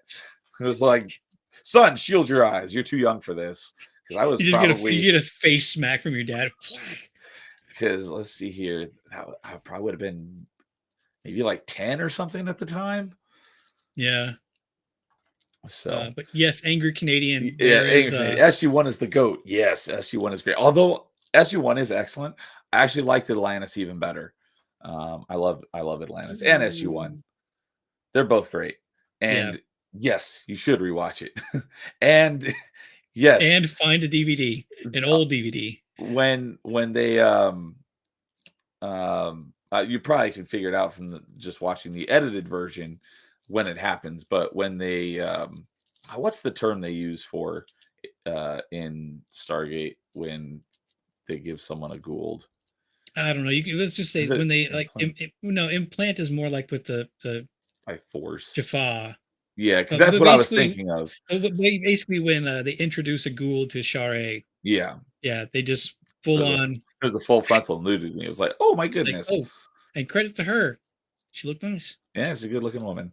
Mm-hmm. And the episode I just watched of SG1 last night was the one in season 2 where Daniel finds her and she's in the care of her father, and he didn't know that she was there. And I was like, yep. She's a good-looking woman. Mm-hmm. So they brought her back from the film, right? Yes, same actress that was in Children, not from the original Stargate movie, but okay. So the only one from the original Stargate movie was Shara. No, the kid. Father. Her father and the kid that O'Neill befriends.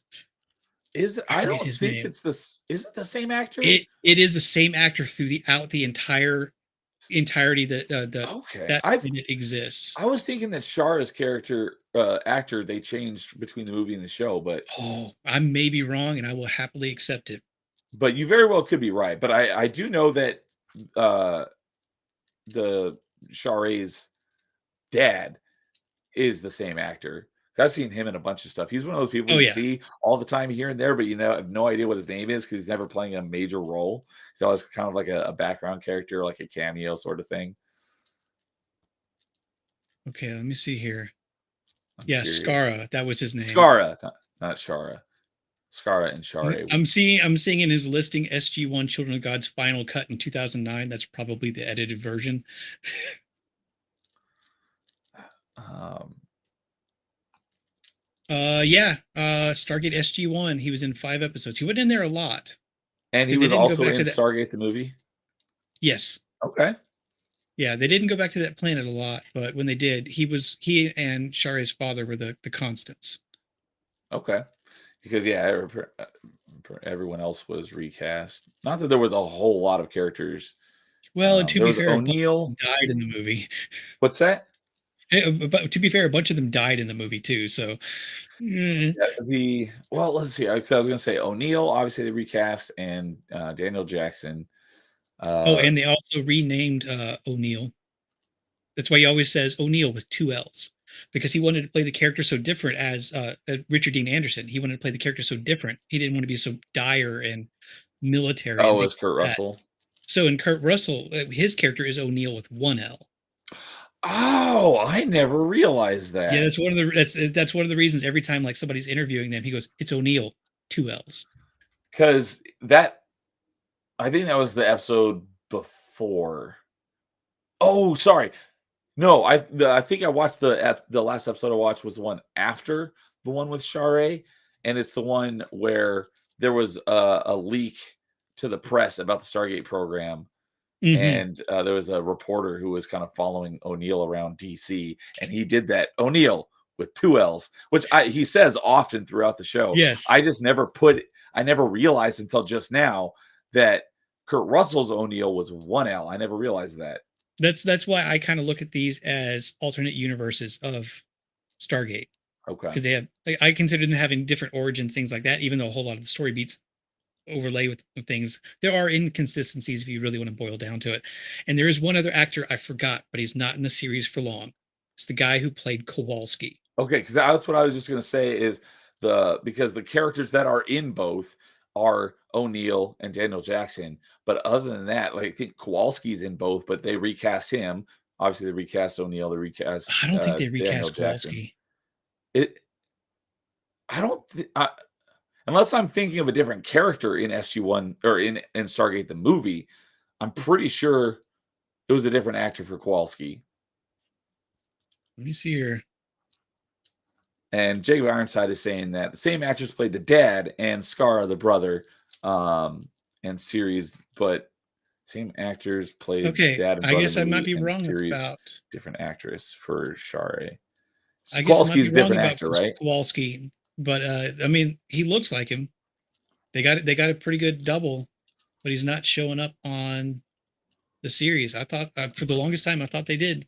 Okay. I was like, I'm almost positive, unless I'm getting my characters mixed up in Stargate the movie on who Kowalski is. I was like, those are different actors. Mhm. But those are the only 3 characters I think that are in the movie and also the show, because Carter doesn't show up until Children of the Gods. Obviously, Teal'c Yeah. doesn't show up until Children of the Gods. General Hammond doesn't show up until SG1. Oh, So and I don't know what other you know about characters. the Oh, the dad MacGyver Scar and connection, right? Shari. Um, no, Okay, so obviously Richard Dean Anderson was MacGyver. right. What in the first episode when you meet Samantha Carter, she says the line, which actually was one of the lines that got her the part because she ad libbed it, was MacGyvering together a computer system, yada yada yada. Just Oh, MacGyvering in there. I do remember that. Uh, Christopher Judge, who plays Teal'c, was a troubled youth on MacGyver that MacGyver helped out. I did not know. I've never Um, seen MacGyver, so I did not know that. Michael Shanks was a kid who once saw MacGyver filmed. It was standing on this episode of filmed was standing on the sidelines while they were shooting it, and Don Davis was a double for Pete on MacGyver, MacGyver's buddy. He was a body double for him. So basically, everybody from MacGyver is in SG1. Yes. I did not know that. Who cares about 6 degrees of Kevin Bacon? You got 1 degree of MacGyver and 5 people. Degree of Richard Dean Anderson. Yeah. I did not know that. That's great. Yeah. Sorry, we went from like Borderlands I could talk for hours to Stargate. You and I could both talk for hours. Yep. Yeah. Angry Canadians. I love the cast for SG1. They had some great dynamics. Yeah. Um, Yes. yes, agreed. Um, but yeah, as I suspected, I just saw my Steam notification pop up. Matt Vader's playing Helldivers, as expected. I was too busy ranting about things I didn't even notice. Yeah. So, yeah, I wasn't expecting to talk about SG1, but I'm always happy to talk about that because I freaking love it. Oh yeah. But yeah, I think we're pretty much wrapped up on everything. Unless there's more stuff you wanted to rant about on Borderlands. I don't know. I think it was actually a Borderlands was my second rant on After the Weekend. My first rant was the rom-com Fools Rush In. That's the one that R2 and JT make fun of me about. Okay, I 'Cause did not watch that episode of After the Weekend because I'd never even heard of that movie until I saw the thumbnail for that I just started episode. talking about how Matthew Perry's character was being stupid and everything like this. I wasn't even getting that heated, but apparently they thought it was so funny they've like clipped it and took like this dog barking and put my Oh, voice over I it. love that dog. That Yes. the dog with the beard. I love that Yes. one. But then they said, "Hey, we should get a beard rant about Borderlands," and I started into it, and they tried to interrupt me, and I just said, "No, you asked for this," and started talking over all of them. That's great. So, have they edited in your audio over that dog yet?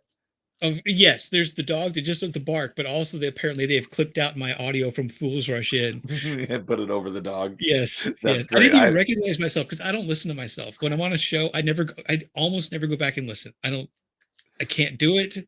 It's bad enough that I'm judging myself as I speak. I don't want to judge myself as I listen.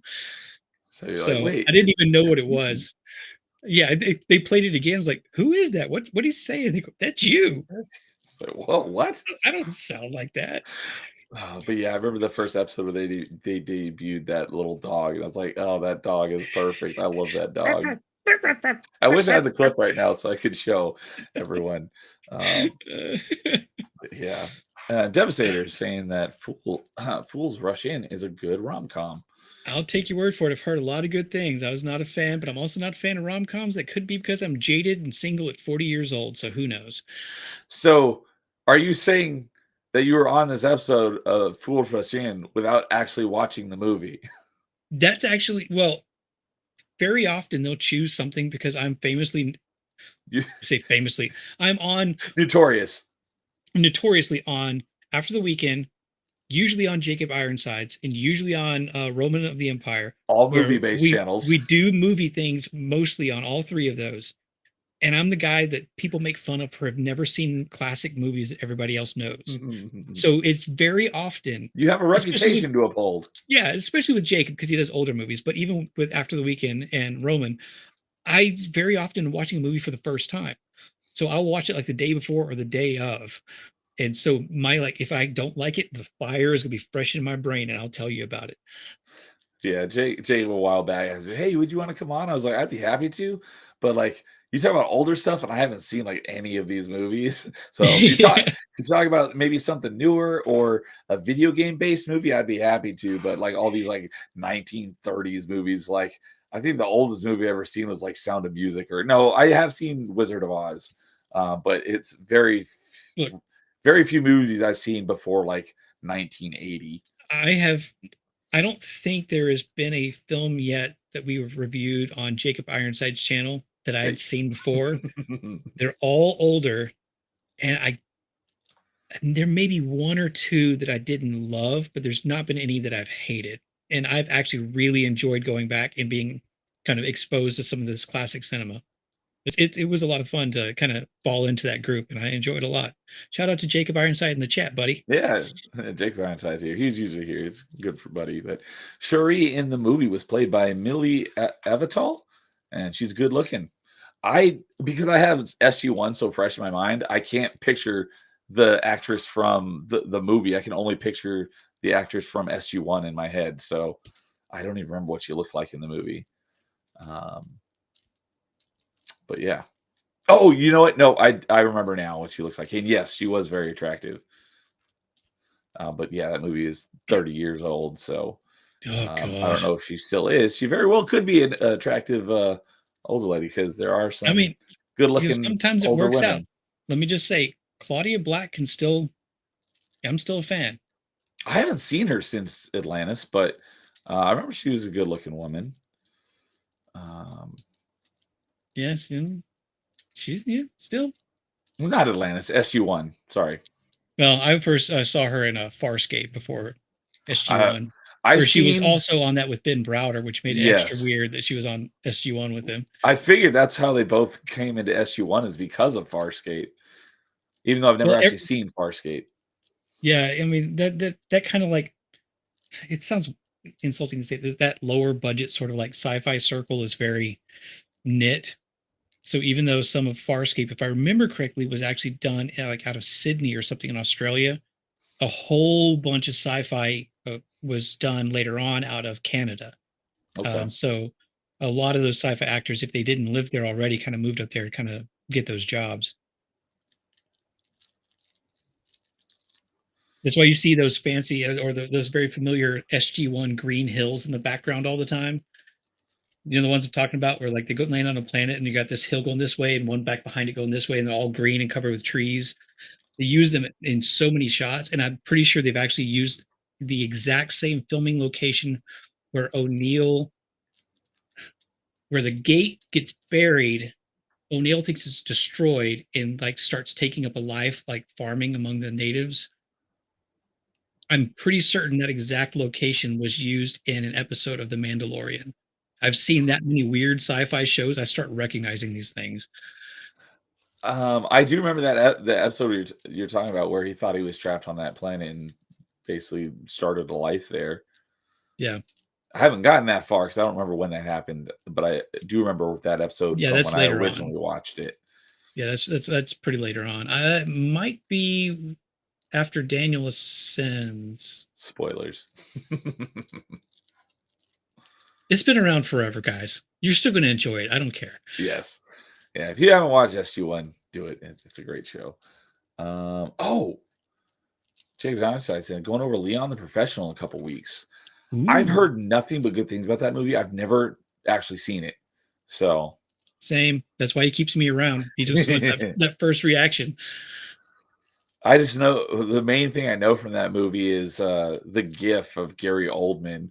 He's like, send everyone or whatever it is that he's doing. Cause he's like the main bad guy in that movie. I didn't know think. that was from Leon. I just know that I had his name, the main actor. Oh yeah. I remember him Jean mostly. Reno. Jean Reno, Jean that's Reno. right. I know he's good. Like he's really good. I think of him from Mission Impossible. Yeah. I haven't seen much that he's been in. He's one of those guys that just kind of shows up. Yeah. And then, yeah, I do know that the other, probably not the most well known, but I just know that Natalie Portman, being the little kid in that movie, and she was like super young in that movie. She was like 12 or something, and she's playing a very mature character. I mean, from what I understand, Natalie Portman like was many years advanced in schooling anyway, so yeah, she's always been a smart well. kind of mature character, which made it especially weird that she was playing several years her younger against Jake Lloyd. Jake Lloyd in Star Wars. Although I will say, I said it when I was on with the Gord King, that line. Gord King, when, like, shout out. Yeah, when I think Anakin says, I haven't talked to him in a while. It says like, "Are you an angel or something?" And he explains something, and she just kind of smiles and said, "You're a funny little boy." That smile right there made young Beard fall in love with her immediately. Yep. Yeah. Our your older millennial, our kind of age range. Yeah. I still refuse to be identified as millennial. I wasn't a millennial until a few years ago when they changed it. You identify as what would be the previous generation? X, I guess. No. Is it? I don't there was one know. in between X and millennial. All I know is that anybody who falls within that kind of like transition year between like one generation and the other, like these classifications, never really identifies with either of them. I've read several things about people like across time, and I definitely agree with that. I was like, I definitely don't associate with necessarily either of these. I am my own thing. Leave me alone. Shut up. Get off my lawn. Boomer of Liberty. Boomer of Liberty. You know what? I definitely have boomer attitude sometimes. That's funny. But Jacob's saying that Leon the Professional, it's so good. I've heard that it's good. Yeah. I need to watch that at some point. But all right. Well, I think that's a good place to wrap it up for the night, unless there's anything else you wanted to talk about. You been playing anything other than Helldivers? Haven't played it much this week, but I started getting into the old Fallout games, Fallout 1 and 2, that I had not played previously. Yeah. I'm a decent way into Fallout 1. I've really enjoyed it. I always hesitate to go back to old games because sometimes the interfaces for me, if I hadn't played them during their time, hinder the enjoyment because they're clunky. They always will be. I don't care what game it is. It's always going to be clunky. But simply with just like an HD upgrade mod, that's the only mod I have. It just increases resolution on things and it gives widescreen support. It's really fun. Nice. I'm looking forward to finishing that and getting into Fallout 2, and then I'll probably just continue and replay 3 and New Vegas and everything. Okay, so you're a pretty big fan of the Fallout franchise. I've been a fan since I played New Vegas back on the Xbox 360, and I have modded the heck out of 3, Vegas, and 4. There's a great mod for anybody out there who likes it called the I always have names in my brain as soon as I start sale, but it basically takes, you install New Vegas, then it takes all the files from 3, imports them into the New Vegas engine, and creates one game where you start in 3, and your progression is much slower because you're playing through 2 games, but you play through the story of 3, then you get on a tram and go over to New Vegas, where you start your new life as a courier, and then that's where you start out the opening cutscene. And you can travel back and forth at any point, but it makes a whole lot more sense, of course, just to play through 3 with all the New Vegas improvements and bug fixes and things like that, and then just continue on to New Vegas like that. I love it a lot. Cool. I haven't heard about that. What is almost surprising, because on the last episode of Party Chat, I think I had Dread Roberts on, which he's a big Fallout fan, and my regular co-host Ryan Legion, he's a big Fallout fan. So we talked a bunch about Fallout, especially given how it's kind of top of the topics lately with the TV show. So man, maybe I need to get Ryan on open mic with you for some night, and we'll have a Fallout focused that'll be interesting, especially after I play a little bit more into the first games, because I know he's much more into the old Fallout lore. Yeah, because I played Fallout 3, and I played a heck of a lot of that, and I liked it. But I've played probably about 10-ish hours of Fallout 4, but that's all the Fallout I've played, because the older ones are actually like turn-based RPGs, which I'm not a fan of, and they're very, very different back in the day, and that's why I liked the Bethesda's take on Fallout, is because it made it more of a first-person shooter action RPG. But I do know that purists aren't big fans of the direction they took it, but I liked it. That was something that, and we don't need to go down this route, we'll probably be here for another like 4 hours, but that was something that when the Fallout show was announced that I knew was going to be a problem, because you have like 3 splits in the Fallout fandom. You have Fallout 1 and 2 fans, you have Fallout 3 and Vegas fans, and then you have Fallout 4 fans. But then you have the subset of the Fallout Vegas fans that like Fallout 1 and 2, but don't like 3 or 4. So there's all these, they already. And then you got Fallout 76 fans. Yes, and you're already dealing with this split fandom, so there was no way that everybody was going to be happy. I mean, I'm really annoyed that I cannot think of Tale of Two Wastelands. That's it. I'm Tale surprised that with all the talk we had about Fallout on that last episode of Party Chat, I'm surprised that one didn't come up, because they were talking about modding a bunch. But that's a really cool idea. I hadn't heard of that. And you can adjust everything, so even if you just wanted to play 3 with your normal progression, but within the Fallout New Vegas engine with the changes and things, you can do that. There's a lot of customability and things like that there. So if anybody wants to get into it, I recommend it. nexusmods.com, NEXUS mods.com. That's a great place to go for things. It's much easier than it seems if you've never gotten into it. Yeah, because I often mention that, my PC I'm on now, I've only had it since like September. And so I've been building up a bit of a Steam library because the last time I had a gaming PC was this one right here, which I built like my freshman year of high school in 2001.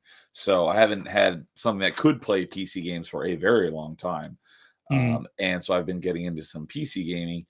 And, I often mention that one of my favorite games I play all the time is Subnautica, and I played that on Xbox tons of times. I bought it on Steam and started modding that as well, and that's been fun. I haven't been modding it to like cheat or anything, just to like quality of life improvements and adding more things to build and Hmm. stuff. That's been pretty cool. And then the other thing that I basically spent almost all of November and December playing was Satisfactory, and I started doing a bunch of modding in that, very similarly, quality of life improvements and more things to build. And Yeah, I thought about getting into that, but as much as I get into some of those like automation mods in Minecraft, I would just lose my life in Satisfactory. so um and yeah, so I that was the first time I ever looked at Nexus mods, and it was pretty simple for the most part. Mhm. um but yeah, they're like, the reason what got me into it was a Twitter post back in like October. And it was someone just asking like, what's a game that you have over 1,000 hours in? And I saw someone posted a GIF from Satisfactory, but I didn't know what it was. um and I responded to whoever it was that posted. I'm like, hey, what game is that? And he's like, oh, this is from Satisfactory, and I've got like 3,600 hours in or something. I'm like, oh my goodness. So I looked into it. I'm like, this looks really interesting. And it went on sale during the fall sale, the Black Friday sale. And Mhm. so I picked it up and started playing it, and I really enjoyed it. And there's four phases essentially. There's, or sorry, yeah, that's made up of by like 8 different tiers, and so you have to Mhm. complete, like, you by building the requirements for like tier one, you unlock like tiers 2 and 3, and you have to complete like tier 3 to complete phase one, and then it unlocks like the next 2 tiers.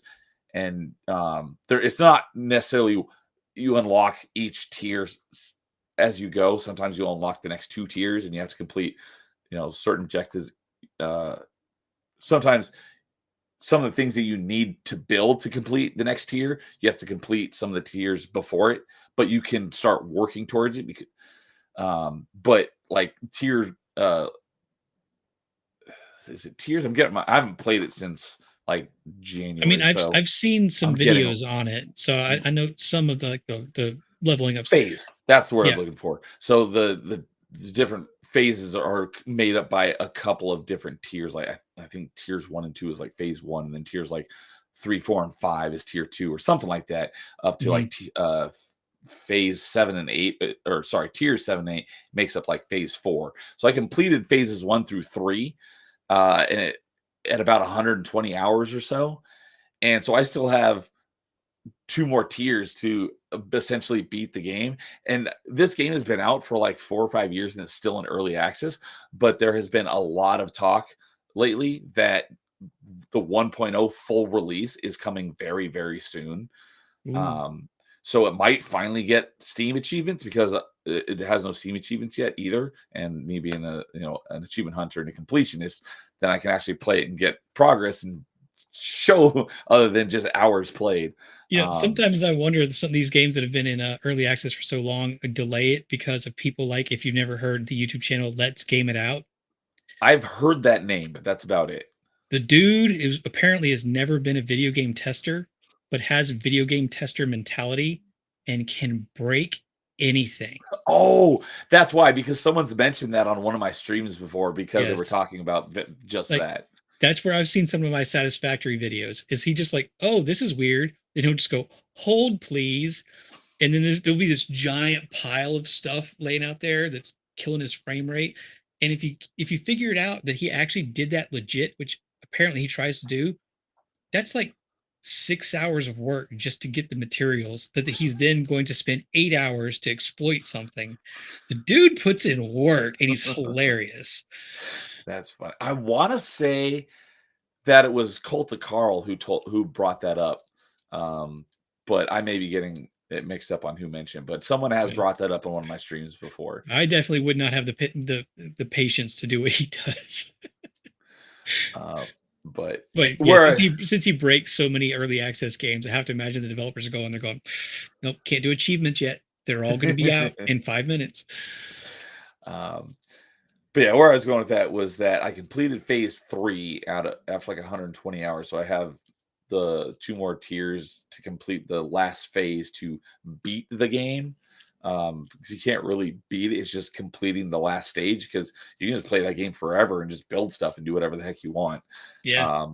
And the requirements for just those last 2 tiers is probably going to take more than the amount of time it took me to complete the first 3 phases. So I was like, I'm going to put it on hold for now and I'm going to come back later. Maybe by then we'll have the full release. So I was like, this is going to take a very, very long time to just complete these last 2 phases. So I Yeah. put it on hold at that point. But I have enjoyed it a ton playing that game. There is something very no pun intended, satisfying about organizing like automation, things like that's why I said like I love those Minecraft mods where you can do that, where you set up a mine and you send pipes this direction that sort things out and they automatically build things that goes into automatic filtration.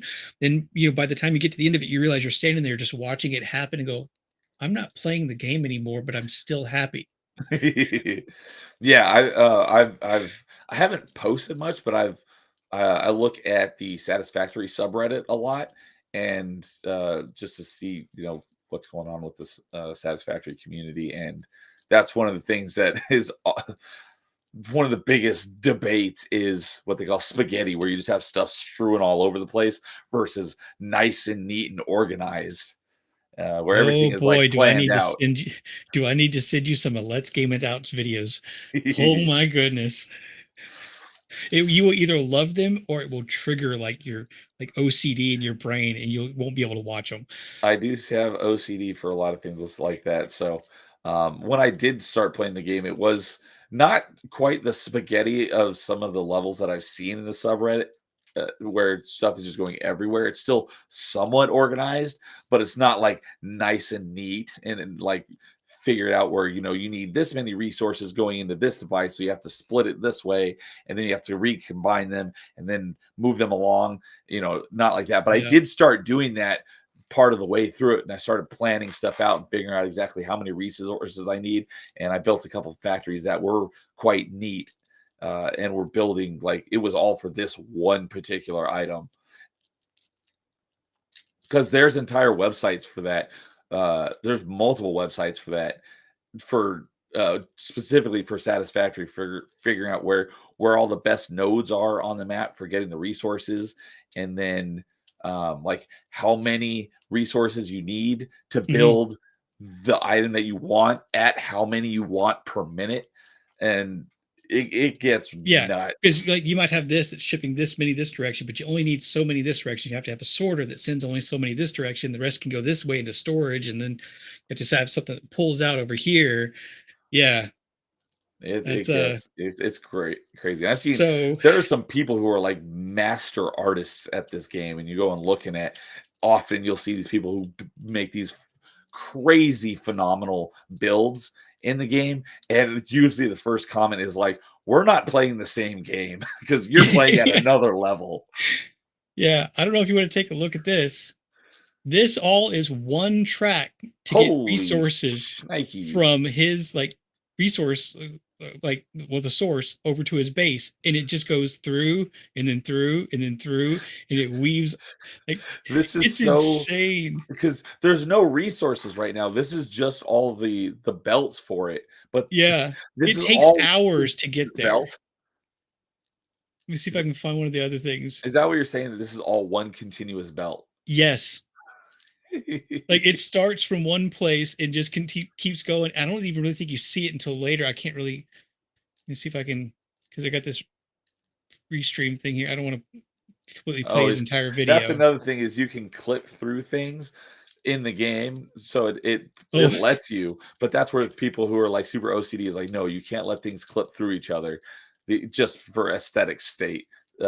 So they have to do it nice and neat like this, so nothing clips. You can't see it because the frame rate's like 2 frames a second, but there are resources going over that. Wait, It's And then probably it goes up, coal. and it goes up to that big tornado that you saw too. It just And he ends It's up putting a cap on it as well later on. This dude, let me tell you, you should give a watch if you like oh, Satisfactory. I I do mean, love I don't need to Satisfactory. pimp him out because he's got 5.5 million Oh subscribers, my but goodness. it's a lot of fun. He's got, let's see here, I w 11 videos on Satisfactory. I'll have to go check those out because I love Satisfactory. Okay, it looked like the belts were empty, but it's probably that they had coal on them, and coal is almost Mhm. the same color as the belt, so it's very hard to see. Yeah, there were actually frame rate issues in the game because of what he built, that the developers actually asked for his save so that they could import it into their system and then Yeah, you figure can out how to share your fix it. saves with people so they can look at what you've built. So So him breaking the game has legitimately made that game better. yes, okay, I've heard people have done that, and Jacob Ironstein saying good night, Oh, y'all. see you, Before, buddy. if you're still here, I haven't addressed it yet, but he was asking about have you seen Casper Van Dyne's response to Helldivers? And no, I have not. Do you know what he's talking about? I've had it recommended to me, but I haven't watched it yet Okay, because because he yeah, obviously was in Starship Troopers, which was Starship Troopers. Yeah, basically the inspiration for Helldivers. So no, I have not seen that, but I will have to check that out. But always good to see you, Jacob. Have a good night. yeah. Take care, man. So, yeah, I'll have to go check out some of those videos because that'd be great. Like I said, it's either going to drive you nuts or you're just going to laugh at it. But regardless, it's impressive that somebody spent that much time building that weave that takes literally hours to get coal from the mine to his refinery. And I'm curious on what level belts those were because you have Oh, different. those were level one. That was like early. Okay, that was gonna be my guess because the higher level the belt is, the faster it is, so you can get more resources through it at one time. Yeah, that So was early on in what he was doing. And the thing is, as far as I know, he mines resources to build things. Like he doesn't use creative mode to like give him stuff to self stuff, which means he would have to spend time to get the resources to build all those like right. so So I mean because you don't, in order to be able to build all the things you have, like I was talking about earlier, yeah, you have to progress through some of those tiers before you even have the ability to build some of these things because yeah, you unlock new blueprints essentially as you complete tiers. So you yeah, can't build some of the higher level stuff until you've completed the lower level tiers. yeah. So anyway, it's worth a watch. You know, All just want to right. shout out a new YouTuber with only 5.5 million Only 5 subscribers. million subs. So let's game it out. I will have to, I will go check that out at some point. He didn't post often, but it's always worth it. Okay. Um, Okay, So cool. Well, yeah, as anyway, for me, that's no, typically what we start off party chat with, but I won't be having party chat again still for a number of weeks. But I've mentioned it in other live streams, but not on my channel yet. Because I started traveling for work, I finally use that as an excuse to pick up Nintendo Switch. nice. And the first, because me being a big Metroidvania fan, I had not yet played Metroid Dread because I didn't have the proper hardware. That being basically the only Metroid game I hadn't played, and I've been very much looking forward to playing that. Um, and I actually bought it when it was on sale in December, because Nintendo games are notorious for like not going on sale, and when they do, it's not a big discount. So, I actually went through a hassle, quite the hassle, to buy it because, unlike, um, I can't say for PlayStation, but I'm assuming it's very much similar to Xbox.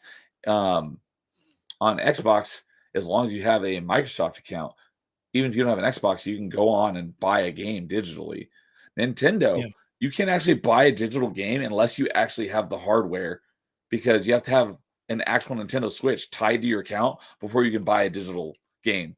So you can't, because I was like, all right, I know I'm going to get a Switch at some point because I am absolutely going to be playing Metroid Dread, but I haven't bought the hardware yet. But the game's on sale. I'll go ahead and buy it. It's like, you can't do this because you don't have a Nintendo Switch linked to your account. I'm like, why the F does that matter?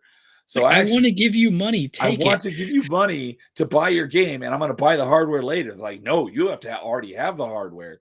So shout out to my good friends at Melee Games. I was like, hey, can I give you my Nintendo account info and you log into your Switch with my account so my account reads as it has a Nintendo Switch so that I can buy the game? And they're like, yeah, sure. So they were nice enough to log into their Switch with my account info. So I had a Switch tied to my account. So I was able to buy the game. Say goodbye to your game now that you've just admitted to a TOS violation. But I finally used that to, traveling for work, so I have something to play. I got a Switch. I bought it through Facebook Marketplace, so secondhand, and got a really great deal. And because I was also planning on getting, talking about Metroid, I was also planning on getting Metroid Prime Remastered at some point because Metroid Prime is arguably my favorite Metroid game. I really enjoyed it on the GameCube. I love Metroid Prime. And so I was planning on picking it up, but the guy who sold me a Switch had it. And so I got it, Switch. I think I got the Switch and Metroid Prime remastered for like 180. So great deal. And it's in great condition too. So there's a tiny little scratch on the screen, but it's not that big of a deal. So I ended up getting that too. And that's actually what I ended up playing first. So after I beat that, then I went on to playing Metroid Dread. And I'm probably about 70% of the way through the game, I think, from what I've heard. And then I picked up, while I was away, I got Smash Ultimate on eBay for like $20. Nice. So that showed up the other day. Or actually, that showed up while I was away. So I had to because I had my Switch with me when I was in Texas for work. And Smash Ultimate was here at home waiting for me to get home because it didn't arrive before. Well, I did order it before I left, but it didn't arrive until after I left. So once I got back, I started playing that. And I basically put Dread on hold because I'm having so much fun playing Smash. I mean, that's going to be awful to get the notification when you're gone that, it's arrived. You're like, oh, dang it. Yeah, and I think it arrived the day after I left, so I just barely missed it. Oh, that's terrible. But I've been playing Smash Ultimate, and I've been having a heck of a lot of fun with that. So I need to pull myself away from that to go back to Dread and finish it. But I'm having so much fun with Ultimate because I am liking Dread. It was a bit slow to start, so I wasn't digging it at the very beginning, but once I got a couple upgrades, I was really starting to like it. My main not issue, just the thing that I don't like the most about it is the ME sections. I'm not a big fan of those because those things are freaking annoying, and it's like they're always like right next to you. It's like you have this huge area you're supposed to be patrolling, but you're always just on the other side of the room that I'm in. It's like, can't you ever just go to the other side of the area so I can explore over here without you freaking following me and pissing me off all the time? Nope, not going to happen. So that's my biggest issue is the Emmys. Is I'm not a huge fan of that. But overall, I'm very much enjoying it. And it's one of the best looking 2D Metroidvanias ever. It looks fantastic. All right. Have you played Dread? I have not had a Nintendo console since GameCube. I've played Wii. I've played some whatever came after the Wii that nobody ever remembers. Wii U. Actually, oh yeah, I played Zombie U with my buddy, it was a weird game, but it was a great like back and forth between you and your player. Like, did you play that one? I had a Wii. I did not have a Wii U. And then I didn't have a Switch until about 2 weeks ago. Okay. Yeah. Wii U is the last one like I said, GameCube's the last one I owned. Wii U's the last one I played. Zombie U. I've heard of that game, but I don't know anything about it. Drop in zombies and traps and things while the person on the screen is playing with the controller going through first person, and those zombies and traps would pop out. That's kind of a cool idea. It was really fun, especially because you're sitting in the same room and you can hear like giggling behind you. You're just like, oh, what is about to happen? That's a pretty clever, because from what I've heard, I've talked about the Wii U plenty on my channel about the marketing for it was terrible. And that's why Yeah. it failed so bad, is because no one knew what it was. But the actual technology behind it, from what I've heard from the people who actually played it, was great. Um, mentioning Melee Games, my good friends at Melee Games, I don't know if they're still live, but they're doing their Melee Madness podcast right now, or they were a couple hours ago, and they were just talking about it just a couple hours ago on how great and how much fun the Wii U was, and how uh, ingenuitive, is that the right word? It was. Yeah. We'll But go with that. James was saying how it's a shame on how they basically just abandoned it, because what he was saying is that a first party Nintendo game didn't use the Wii U screen at all. It was just completely blank. They did nothing with it. You could have at least shown something and did nothing with it. It was one of the Donkey Kong games. And it's like, at that point, you knew like the Wii U was dead. It's like, Well, it's it, because early on they actually kind of required certain Wii U touchscreen or motion control implementations, and a lot of studios pushed back on that because they like some studios just wanted to port something, right. but then they had to not implement something else. I mean, Nintendo's got a classic track record of that. Nintendo's always going to Nintendo. From the DS, where you have to have touch controls, the Wii, where you have to have motion controls, the Wii U, where you have to have the second party screen, and even down to like the what's or others on the Switch, which that's still much way more intuitive The because Joy Cons. you can still use Joy Cons together as basically as a regular controller or separate and things like that. So they've gotten better about it, but I think that was one of the big problems with Wii U is that they turned off a lot of third-party developers that didn't want to have to jump through hoops to completely develop a totally new aspect of their game when they just wanted to port it over. Yeah, that But makes some sense. of the early launch titles did kind of use it in clever ways. Mario U, where somebody could have it and they put blocks either to help people out or to block them. So like people would be jumping along, playing through the level, and I could be sitting there and see you jumping over a hole, and I could put a block so your head hits it and you fall in. Or I can give you a block on a long jump so you can make it in two short jumps to make it a lot easier. So that kind of integration was clever, but Star Fox, where you had to like aim doing this while also Oh, I've looking at heard your that that one TV was screen, terrible. that didn't go over too well. It's clunky. I've heard things where if you stick with it for a while, it's kind of okay if you learn it, but that was kind of the last of Nintendo really utilizing that, and then they just kind of started phasing it out. Yeah. But yeah, I haven't played a Nintendo console in a while. I Okay. miss it sometimes, but if I really want to, I'll just go visit my brother, and he's got a Switch. So did you play both Prime 1 and 2 then? Definitely one. I want to say part of two. I But you don't know didn't if I finished it. but I'm If assuming you I didn't play 3 since you didn't have a Wii. correct. Okay. I mean, when I played Prime One, I definitely was that guy that was going through and scanning everything. Yep. Like, I was more completionist before there were achievements to say I was a completionist. Because I was the Yes. guy that like played like the old PlayStation Final Fantasy games. I'm like, I know my goal is over there, but what is over here? And 3 hours later, I come back to the intersection and go, all right, now I can go to my target. I was just talking about that just recently, how um I don't remember who it was, or whether it was even on my channel or someone else's channel, but I was just talking about, oh, you know what? I think it was when I was on RNG with Colt Carl. We were talking about it because um like in Metroidvanias, Ori and the Will of the Wisps is my favorite Metroidvania of all time. And I love how it always has a point on the map. So you know, hey, this is where your next objective is. It doesn't tell you how to get there. You got to figure that out. But at least you know whether you're going in the right direction or not. So if I know this is the direction I need to go, I'll be like, okay, I'm going to go this way first to see if I can, what I can do in this direction, because I want to do everything I can before I move on to the next objective. Whereas that's one of the things I don't like about Hollow Knight is there's nothing ever telling you where to go. So I have no idea whether I'm going in the right direction or I'm going in the wrong direction. Yeah. So because I do like to, or even if it's not a Metroidvania, it's like it could just be an adventure game. But sometimes like I'm not sure which way I'm supposed to go next. And then, so I want to go the wrong way first so I can explore it first. But, oh, nope, this is actually the right way. Now I'm in a cutscene. Now I can't go back to where I Yeah. wanted to go and explore first, and now I missed something, and I hate. I mean, Like you even got to play because through the whole level again, or at worst, you may even have to go through the whole game again just because you went the wrong way because you didn't yeah, know it, I or mean, the because even if right it way, which is is the wrong way.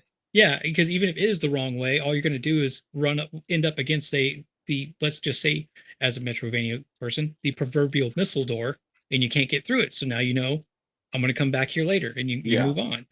But I mean, there are some games out there, especially a lot of the older JRPGs, where if you don't explore, you don't get some of the best stuff. And that exploration helps when you know where your eventual goal is. So when I open up the map and I see that the city I need to go to is over here to the right, I'm going to explore all of this over here, and I'm either going to meet something that I cannot kill, so I have to just go elsewhere, or I'm going to meet a city that won't let me in, or a wall I can't get past, or something like that. yeah.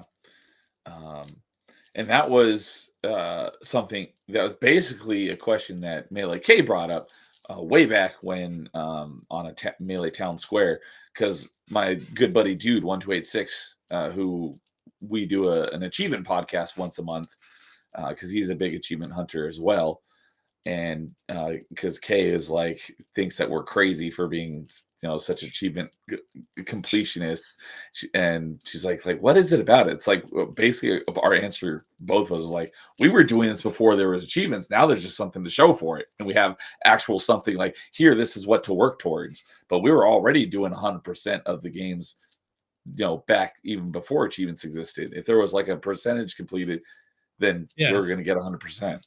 I actually almost preferred it before there were achievements, because now it's saying you have to find this thing, or or it's not going to happen. It's like, oh, dang it. it I preferred I more the open exploration kind of thing. I understand that.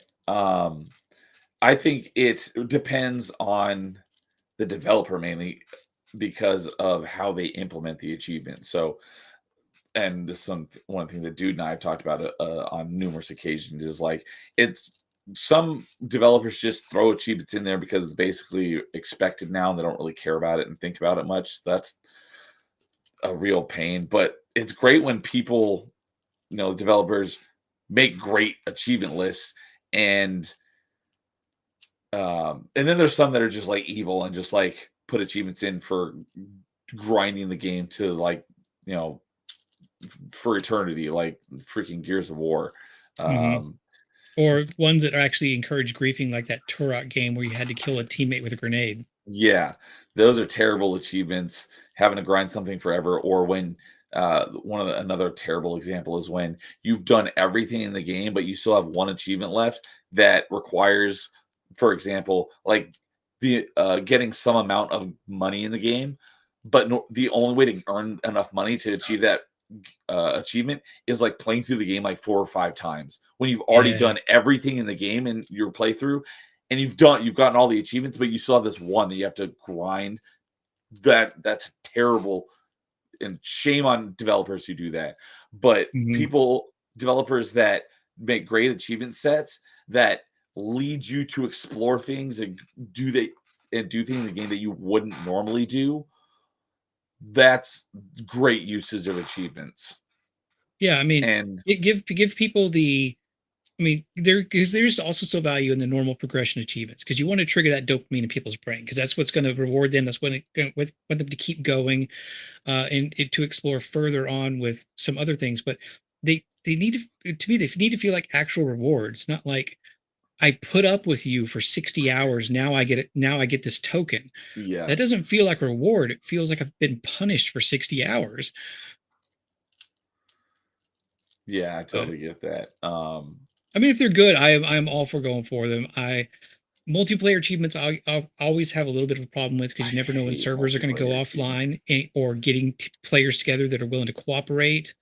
Um, Yeah. uh, Timed things, or where you Halo, where you have to play with a person who has played with a person who has played with a person Oh, who's played with a viral person who had the achievements. thing. Yes. Those Then it depends for viral achievements. It depends.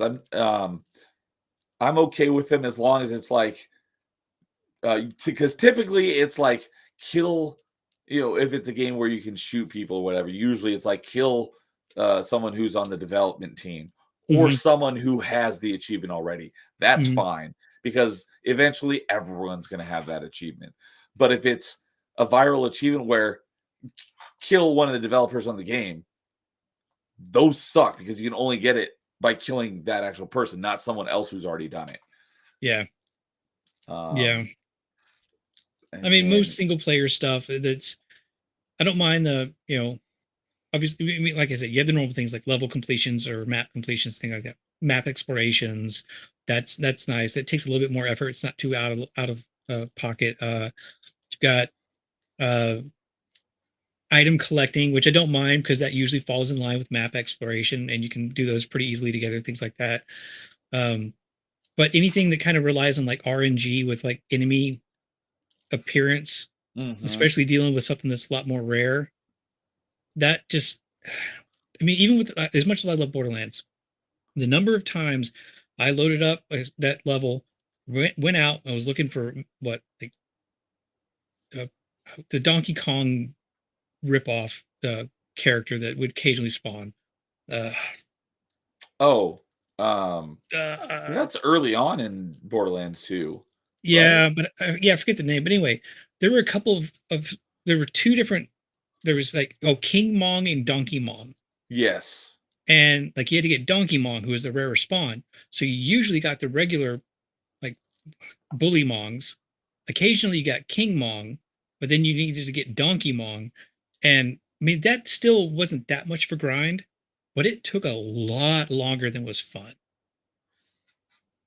Now, if you're just playing the game a whole bunch of times with friends over and over again and running through that level all the times, it will probably happen eventually on its own. But if you're just sitting there just trying to get it like I was,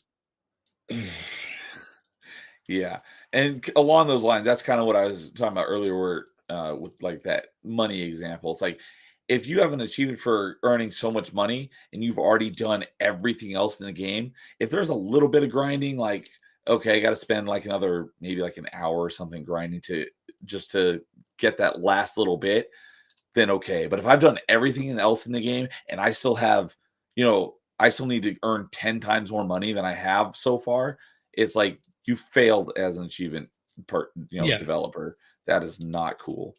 Um, So, but for multiplayer, I hate multiplayer achievements. So there's three correct ways to do multiplayer. And there's a couple examples of this. I've mentioned this a few times, but I always like bringing it up because not everyone has all heard right, it. step up on that soapbox.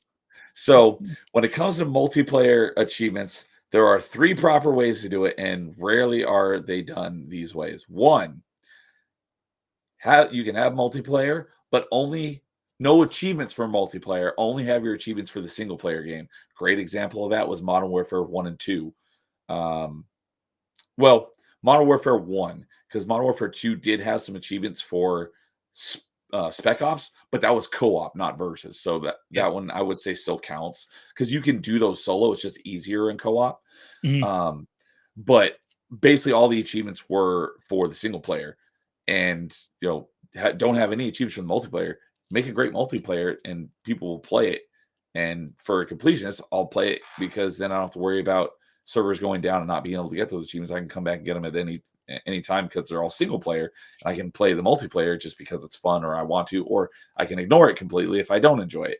Um, Two is have alternate unlock conditions for your multiplayer achievements. And my favorite game of all time is a perfect example is Mass Effect 3.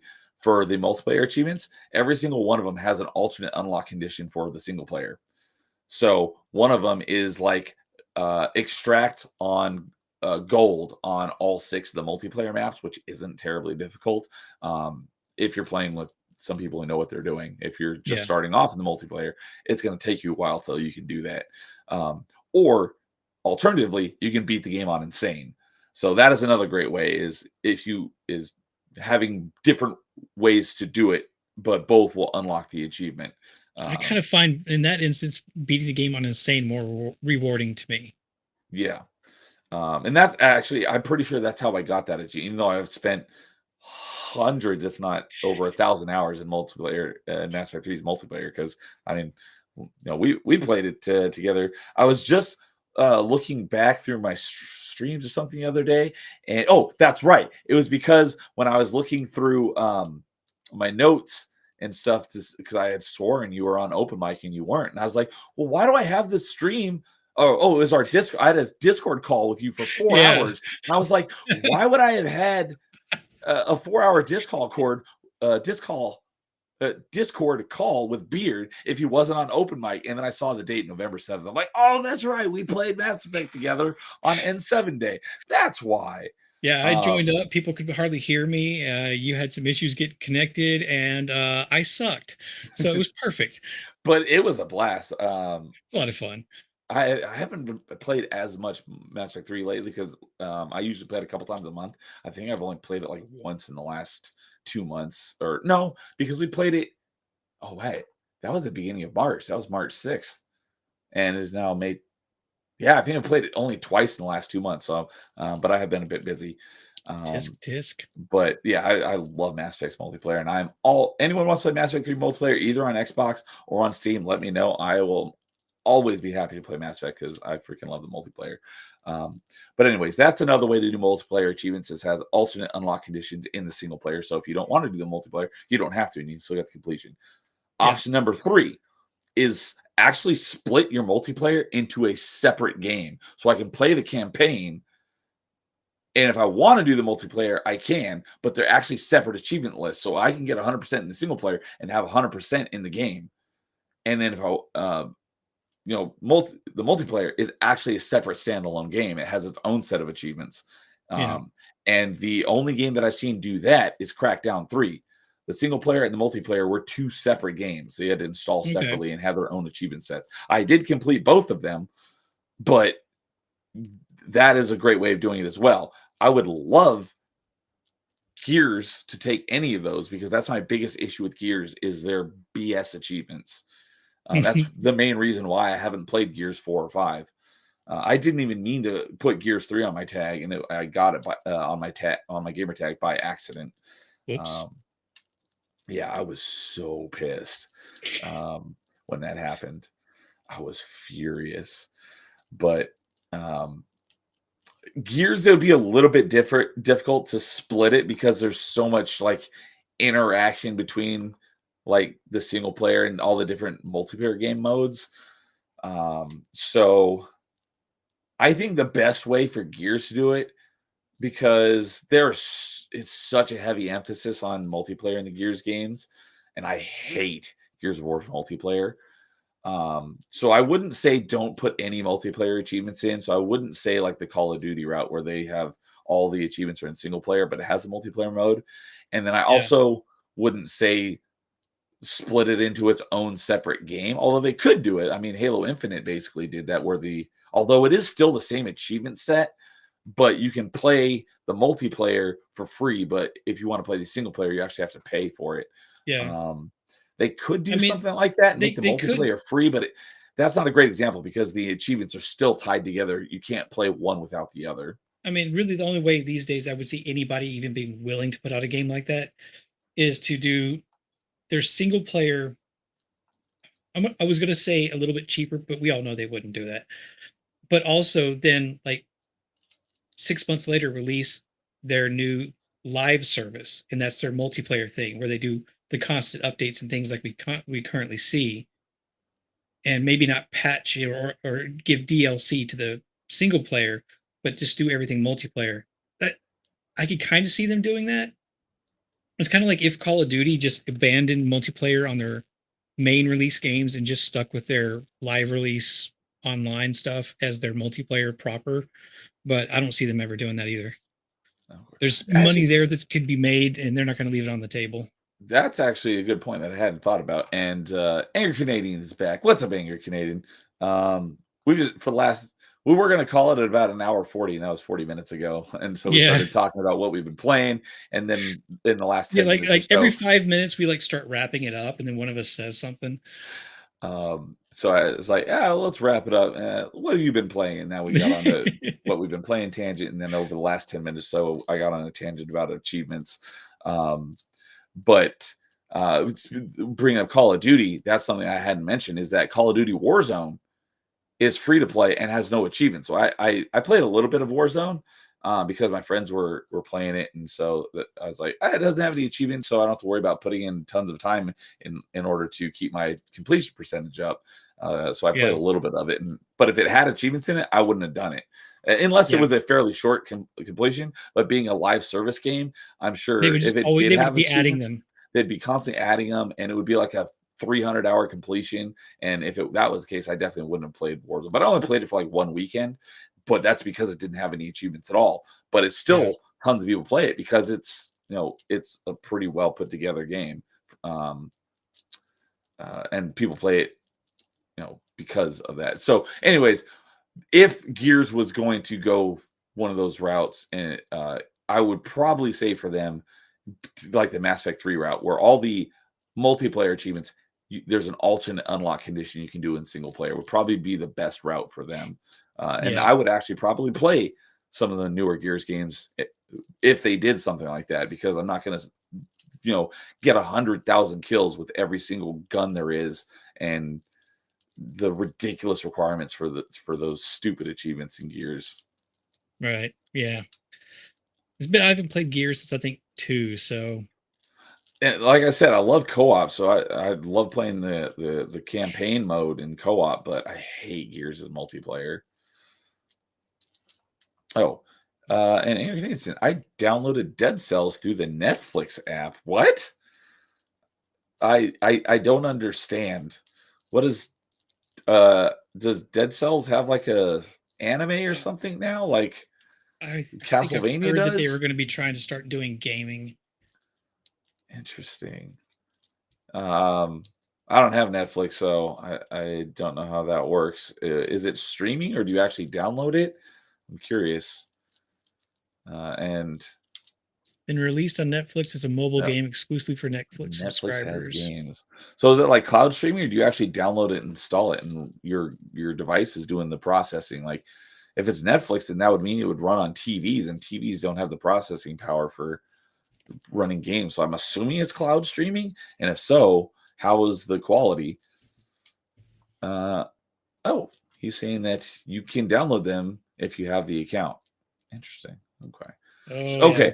I'm assuming then you would have to be able to download it to a device that you can actually download to in order to play it. You wouldn't be able to just do it on your TV because it wouldn't. They're installed. Okay.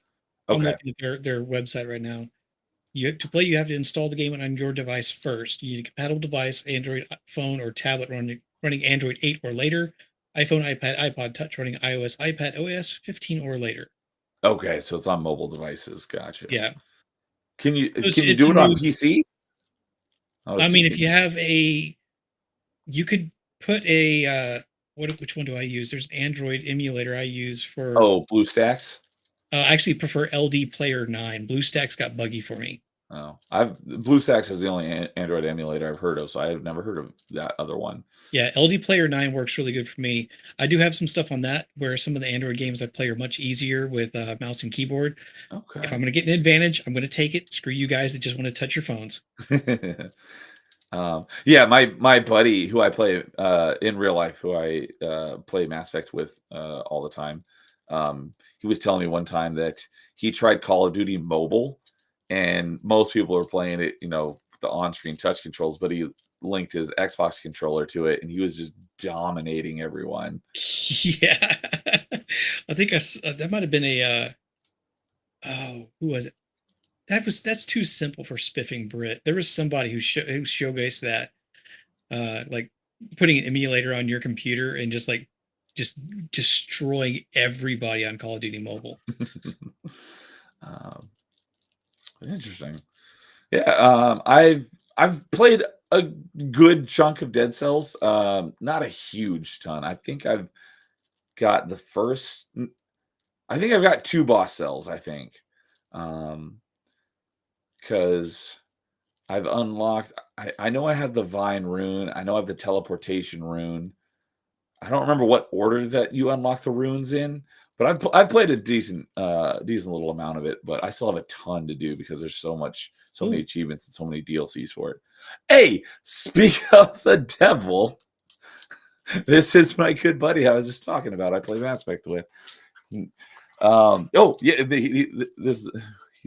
no, this is my buddy who was saying who's played Call of Duty Mobile with his controller. So yeah, Call of Duty Mobile changed that. Now they pair off controller players with other control players, touchscreen with touchscreen. I did not know that, but I've never played Yeah, Call of Duty, so that makes mobile. sense for like just being fair and game balance and things like that. It's something that I kind of wish that I don't know if they have because it's been a while since I've played Master Chief Collection, but where the controller has got a lot of extra aim assist and the mouse and keyboard did not. I've There never was a played. lot of push to change that, so I wouldn't be surprised if they had, but that was not fun when you went into multiplayer and some dude with a controller was like single headshotting you and you could not land a shot. Yeah, I've only ever played Master Chief Collection with controllers. I've never played with mouse and keyboard, so I don't know. Yeah. But that's fun. That's actually I think it's the first time I've seen him in one of my streams. But what's up, man? Good to see you. I've actually mentioned you a couple times in the last 20 minutes as soon as I've been talking about Mass Effect. Only but terrible things, I promise you. But yeah, I kid. We play Mass Effect and pretty frequently because he loves it almost as much as I do.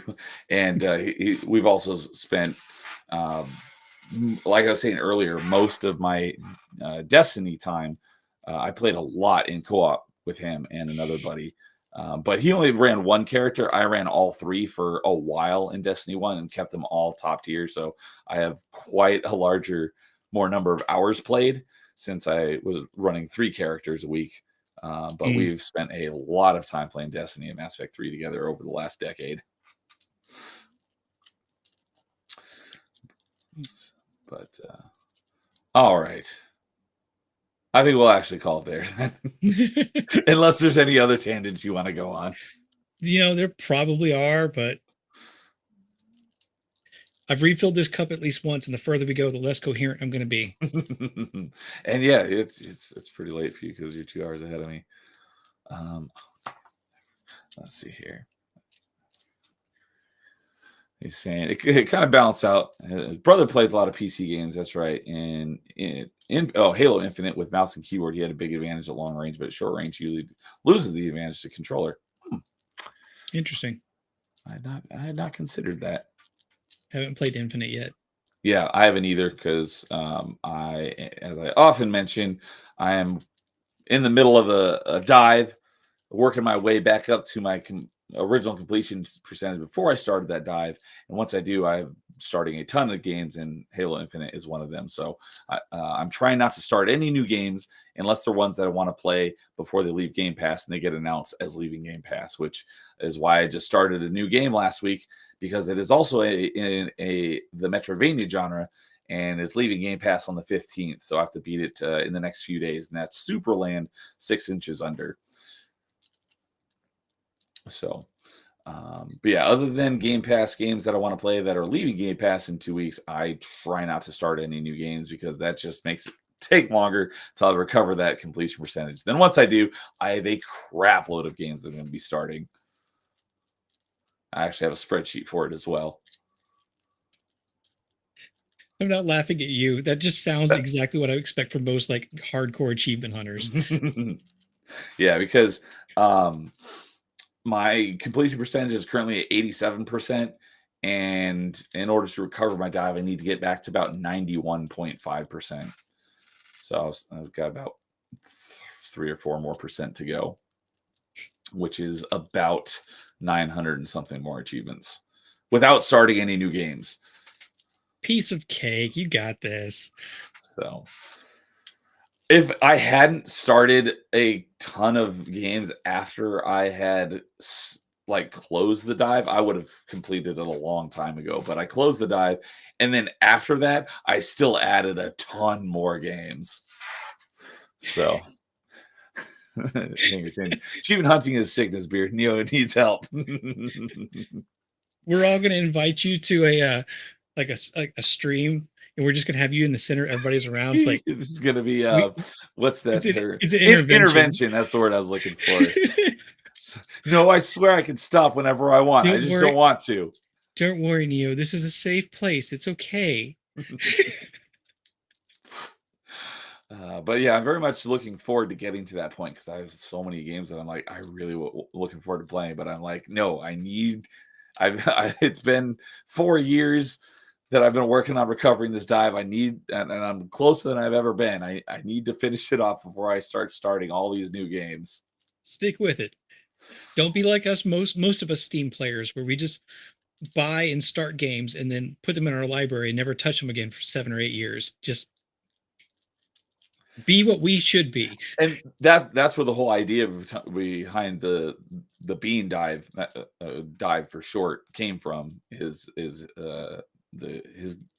gamer tag is Bean Potter, and he came up with the idea of Bean Dive because people, buy all these games and they don't ever play them. The idea is that you get one achievement on each of the games, so it goes onto your tag, and now it's like, no, it's there. You can't get rid of it. You got to go back and play it to get your percentage back up. So it's kind of like that nagging thing. But like, hey, it's here now. So now you need to get on it and get back to it to get you to play your backlog of games. That's the achievement hunter version of like the old like super strict priests that would flog themselves. Like Paul Bettany's character in Da Vinci Code. Yes, exactly. Whenever you're feeling good, you just bring up your Steam list to go, get to work.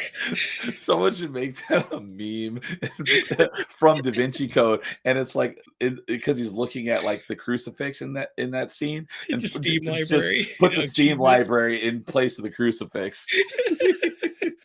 I like that. That'd be funny. Oh, speaking of clips, because I'm coming up on my 1-year anniversary, and I want to put together a video of like clips and stuff over the year, and maybe I'll start using it as like an intro and outro or something. But I need to. I was thinking about it just today. I need to put out like a post across Discord or Twitter and be like, "Hey, if you've got clips, doesn't even have to be from a stream or something, but just something that you think is like fitting for me." And maybe we can put like my face over it or something. I want to start putting that together. But I had a thought for a perfect clip today from. Oh, do you have something for me? Well, or are you just going to write that idea down? I have been teaching myself as ideas come to me, basic like video editing and GIF creating, because I've never needed it before, but I've just started. That's why I came up with the Matt Vader GIF. So I will write down Da Vinci Code self-flogging Steam library. It might not happen. It probably won't happen, but I'm writing it down. Okay. But anyways, the idea I had that I want to make this happen. Because I'm very basic on that sort of stuff as well. All the memes I've ever done have just been like cutting people's faces out and putting them on top of other people for static images. I've never done like video memes and that move. But I want to put my face on the character, the little brother character in the movie, The Mitchells versus the Machines. Do you know that movie? I do not. It's like a CG animated movie, and it's this like misfit family, and they're surviving. It's a cute like kids movie, and they're basically surviving the robot apocalypse. But some of the robots are really dumb. Okay. Anyways, the little brother in the movie, he like loves dinosaurs. So there's a little clip in the movie where he's just going through the phone book and he dials the number. He's like, "Hi, do you want to talk to me about dinosaurs?" They're like, "No." And he clicks and he scratches the name out. He goes to the next one, dials it. "Hi, do you want to talk to me about dinosaurs?" And he's just doing that. And I was like, I want to put my face over it, but instead of dinosaurs, be like, "Hi, do you want to talk to me about video games?" No? Okay. "Hi, do you want to talk to me about video games?" So I want to make that a clip. Somebody could make that. Shout out to also Sneck in the chat here. So I don't know how I got recommended the stream, but I like it. Hello, Sneck. Welcome. And yeah, I don't know how you got recommended it either, but I am Nerdy Neo, and this is my open mic where typically I have a guest on. Occasionally I have multiple guests on, but typically it's just a one-on-one conversation. And we just typically talk about video games, wherever the conversation may go. Typically there's not even any topic planned, although tonight we did. What brought us together for talking, I mean, I've known Beard for a while now, but what brought tonight's stream together is we were talking about Borderlands in someone else's live stream. And I was like, hey, you want to come on and talk Borderlands in a couple days? He's like, yeah, let's do it. So we actually, that was on the topic for tonight, was just talking about Borderlands, both the game and the movie, because we were ranting in that live stream chat about the Borderlands movie. So if you want to hear us talk more about the Borderlands movie, you can go back earlier in the stream and listen to that. But typically, it's just talking about video games and go wherever the conversation may take us. So I hope you enjoyed it, and maybe you'll go back and listen to the rest of the stream. And that's basically all I do on my channel. Is I have a number of different streams, and it's basically all just talking about video games. I occasionally stream games, but not often. But the kind of what I consider the main draw to my channel is my party chat streams, which I do every other Saturday. Right now, I'm on a bit of a hiatus due to I'm having to travel for work, which is annoying, but I got to do what I got to do. But typically on Party Chat, I have two co-hosts and then usually a guest host, and we talk about fun topics like what game have you beaten the most times, or who is your first video game crush, or what's the most annoying character in a video game. Video game topics like that. It's the video game nerd stuff that you would talk about with like your buddies, like when you're like sitting around playing Mario. It's like, oh, shut up, that's not the best character. Of course he could beat them. What are you talking about? You just go like that back and forth. That's what it is. Yeah. So that's Party Chat. That's very structured, and it's usually about 90 minutes due to my co-hosts. They have stream schedules to keep after that. Well, what's that? I'm responding to his comment. Oh, let's see. I saw it pop up, but I didn't look at it. Awesome. I like The Matrix. Yes, it's my favorite movie of all time, as you probably would guess, given that Neo. Star Wars. I love Star Wars pre-Disney. I don't have many guns, or barely any, but I like guns. And I'm in Texas. I have a few. I'm in California, but I'm not one of those type of Californians. I identify as a Texan. We'll accept you. But yes, and I love video games. So hey, Sneck, if you want to come on open mic sometime and talk video games with me, let me know. That's what open mic is all about, getting people on to just talk about video games. So if you're interested in that, easiest way to get a hold of me is either on Twitter or Discord. But if you're not in any of my Discords, Twitter's probably the easiest. And I do have that linked in pretty much all my profiles. On my link tree, it's called Card with 2 R's. But yeah, if you don't, no worries. But if you want to come and talk video games with me, let me know. I do have to disagree with something you said just a little bit earlier. And I know we keep trying to wrap up. Sneck, sorry, we've been trying to wrap up for like an hour, and we just keep going. We did, because it was an hour 40. We're now at 2 hours and 40. Yeah, you said you usually have 2 guests, but you just got the one today. No, you have. Occasionally, I have 2 guests. You have Beard, and you have Beard. I mean, we could just go ahead and do this back around behind my neck, and just look weird for the rest of the stream. Wait, who are you? Where did Beard of Liberty go? Beard of Liberty, oh, there you are. Where'd you go? Someone else just took your place. Actually, the weirdest thing. Hold on a second. Let me hold on a second. But yeah, typically it's a one-on-one conversation. Occasionally, I'll have 2 guests on. Like a couple weeks ago, I had my buddies Angry Canadian and DJ Axis on at the same time. She's tucking into your shirt. That's funny. But yeah, and what else? Okay, and then every other week, me and my co-host Jason from Tons of Fun, we just recently we've been doing it for maybe about 2 months now. Because I think the next episode is going to be next Tuesday. It's going to be episode 8 of Top 5, and we have a group of panelists on, and we rank our top 5 of whatever the topic is. So we've done top 5 Metroidvanias, top 5 Mario games, top 5 Zelda games. I feel like I'm missing one. And then this upcoming Tuesday is going to be top 5 Star Wars games. Since it's Star Wars month, we're focusing on Star Wars related stuff. So we're going to be ranking our top 5 Star Wars games. So that'll be here on my channel, and then we'll also be dual casting that onto Jason's channel. And then once a month, me and my buddy Dude1286, who is also a big achievement hunter and completionist, we talk. It's usually the first Friday of each month, not always due to our schedules, but that's typically when we try to do it. We do our stream called Achievement Chasers, and we just talk about what achievements we hunted over the course of the last month. So Like I said, everything at my channel is basically video game related. So if any of that sounds interesting, welcome. I can get you connected with a lot of great people in this community who are big nerds, and you'd be welcome in our circles. So welcome, Snick. I'm glad you are here. And I want to go back to my buddy was saying earlier, because I didn't touch on it. I prefer a drinking game where Neo has to take a shot every time he fails to get an achievement and has to restart the level checkpoint. When was the last time I really...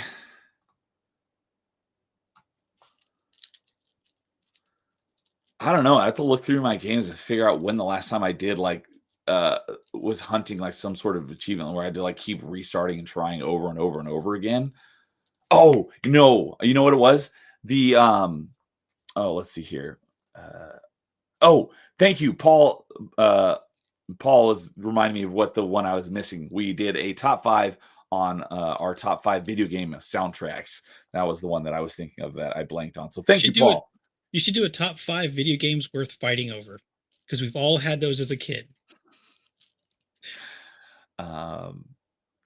And yeah, he's Paul saying, yeah, where we keep trying to wrap it up. That's called a Midwestern goodbye. I've also heard it called an Italian goodbye.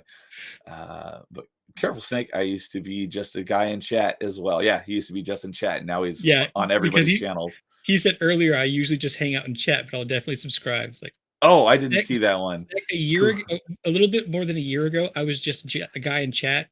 This week, I have had 7 streams in 7 days.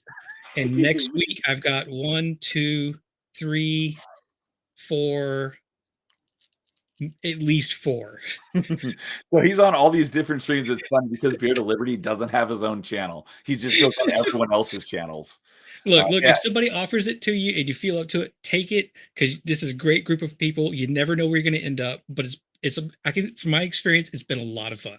Yes, it's been a lot of fun. I've gotten a lot. I've had 4 people who were in chat. Beard wasn't one of them. But I've had 4 people on my channel who've just been in chat and were never on a stream before. And open mic was their introduction to being, on YouTube. So and you don't have the camera, don't have fancy mic. If you don't want to be on camera, that's perfectly fine. But yeah, you can just hide, back here. I do that sometimes too when my beard is messy. But yeah, I've gotten a number of people kind of connected with our circles of nerds, and we've all become really good friends. So I welcome. And if I was going to point you in one direction, it's the Melee Games Discord and the Melee Games channel. They've kind of been what has connected me with a lot of the big nerds and that I've become friends with, like Angry Canadian. And well, actually, I introduced Angry Canadian to Melee Games, but Paul Hadouken introduced me to Melee Games, and that's where I've met tons of people. So yeah, you'll be welcome here. We be the biggest nerds around. Yes, we are. And what was... Shoot, I lost it. What I was saying before I got on that last. I don't know. We've been all over the map for a little while, so yeah. Shoot, because I was talking about stuff on my channel. Shoot, I was in the middle of saying something. I interrupted myself, so I was gonna go back to it. Now I forgot what it was. But he was saying Soul Calibur 2 was that fighting game for me. I played so many hours of that with my brother and my friends growing up, but damn, some characters are just rage inducing. I'm looking at you Raphael. I don't know, because I'm not a fighting game person, so I don't know about that. I didn't play many. I played a decent amount of Soul Calibur 2 and a lot of Guilty Gear X2, I think it was. Okay. And that, by the way, has a fantastic soundtrack. Both the American and the Japanese version. 2 different types of kind of like metal-y music. Still think about that soundtrack some days. Yeah. I limited my list to games that I've played. So yeah, I can't, because I was, ranking our top 5 favorite video game soundtracks. I can't really, although, I mean, you could definitely say this is my favorite soundtrack, even if you never played the game. but I didn't feel that was right for me to say this is my favorite soundtrack when I haven't played the game or have barely played the game. So I limited myself just for myself. If someone else on the panel wanted to put a game soundtrack on their list that for a game they never played, that's perfectly fine. Just for me, I was like, I'm only going to put games that I've actually played Yeah, on my list. that makes sense because at least to me, some of what makes a soundtrack so good, be it video game, TV, or movie, is experiencing that soundtrack with the other part of the media integrated to it. Yeah. So, but I think I was gonna say something about top five. I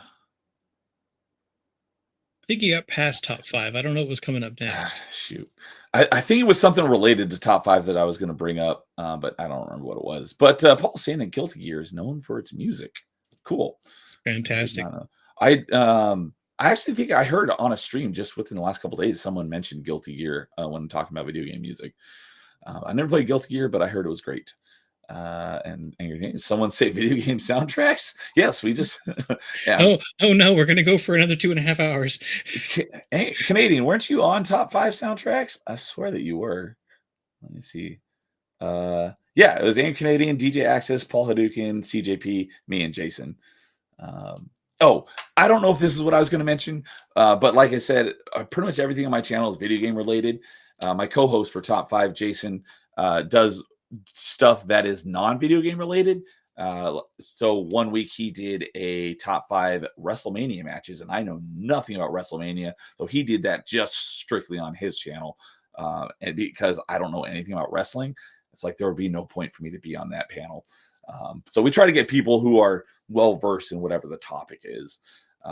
And we just decided yesterday that the second top 5 for May is going to be on the 28th. Yes. We haven't talked to anyone yet, so we don't have any panelists yet. So if you want to be on the panel, let me know. On the 28th, we're going to keep it with the Star Wars topics. And shoot, what the heck was it? Hold on, let me go back to our chat to see what we decided on the topic was. You said Star Wars. Now I'm looking at my schedule. So for our episode 9 of Top 5 is going to be on May 28th, and it is going to be top 5 Star Wars characters. So we'll be each ranking our own top 5 favorite Star Wars characters. So if anyone wants to be on that panel, let me know, and we can see if we can make that happen. It's going to be on the May 28th, probably around 6 o'clock Pacific. Okay. So that, and past that, I've got tons of ideas on my list, but those are the only things we have scheduled right now. So that should answer that for you, Paul. I might be down for that one. I might be down for that one if there's room. Paul, easy number 1, Mace Windu. Mace Window. You got to get it right, because there's a long running meme between Melee Games and I, because I like Mace Windu, and both James and Kay hate Mace Windu. So we have this long running meme gag between us on fighting over Mace Windu. And my buddy's saying anything Mick Gordon touches for video game soundtracks is just, we'll just say it's great. Doom 2016, Doom Eternal. I did not know until I think that top 5 episode, or maybe even after that Mick Gordon worked on the Killer Instinct from 2013. I had no idea, because I've never played that game because I don't do fighting games. But I had no idea he was involved with that one. And Prey. Yeah, I was on top 5. I'm on my hands and knees washing floors at the moment. But yeah, Angry Canadian's big into video game music. And Paul, he's a musician himself, so he's big into video game music as well. Window, because he gets thrown out one. Yep. So, all right. Well, I think we will actually wrap it there for tonight. That actually went longer than I thought it was going to. So we're just under 3 hours. I had a great time talking to you again, Beard. I'm glad you were able to make this happen. We didn't have to push this off for a couple weeks. It was a lot of fun. Because next week I've already got it scheduled. Next week's open mic will be again on next Thursday night. We got BD Jake coming on for part 2 of our discussion, because I don't know if it was before we started or right at the beginning of the stream. But he was one of the ones where he had never been on YouTube or anything before, and he came on open mic, and we talked for almost 6 hours, and we still had so much to talk about. So he's coming on so we can continue that discussion. I have notes for other stuff that I want to talk about, because when I started that open mic, I think I had 6 things because we had been talking in Discord. And so I had like, oh, these are things we got to talk about when we're on the stream. And I think we got through 2 of the topics in the 6 hours. And in that time, like 4 more things got added to it. So we ended up with more topics to talk about than I originally planned on. We talked for 6 hours. We only got through 2 of them. So that's awesome. We had a great chat, and I'm very much looking forward to next week's chat. I will very well might go another 6 hours. Who knows? And then, like I said, we've got top 5 Star Wars games is going to be on Tuesday, the 14th. But other than that, I think that's the only thing I've got planned for next week. Next Saturday should have been a top 5, but I'll be traveling, another episode of Party Chat, but I'll be traveling.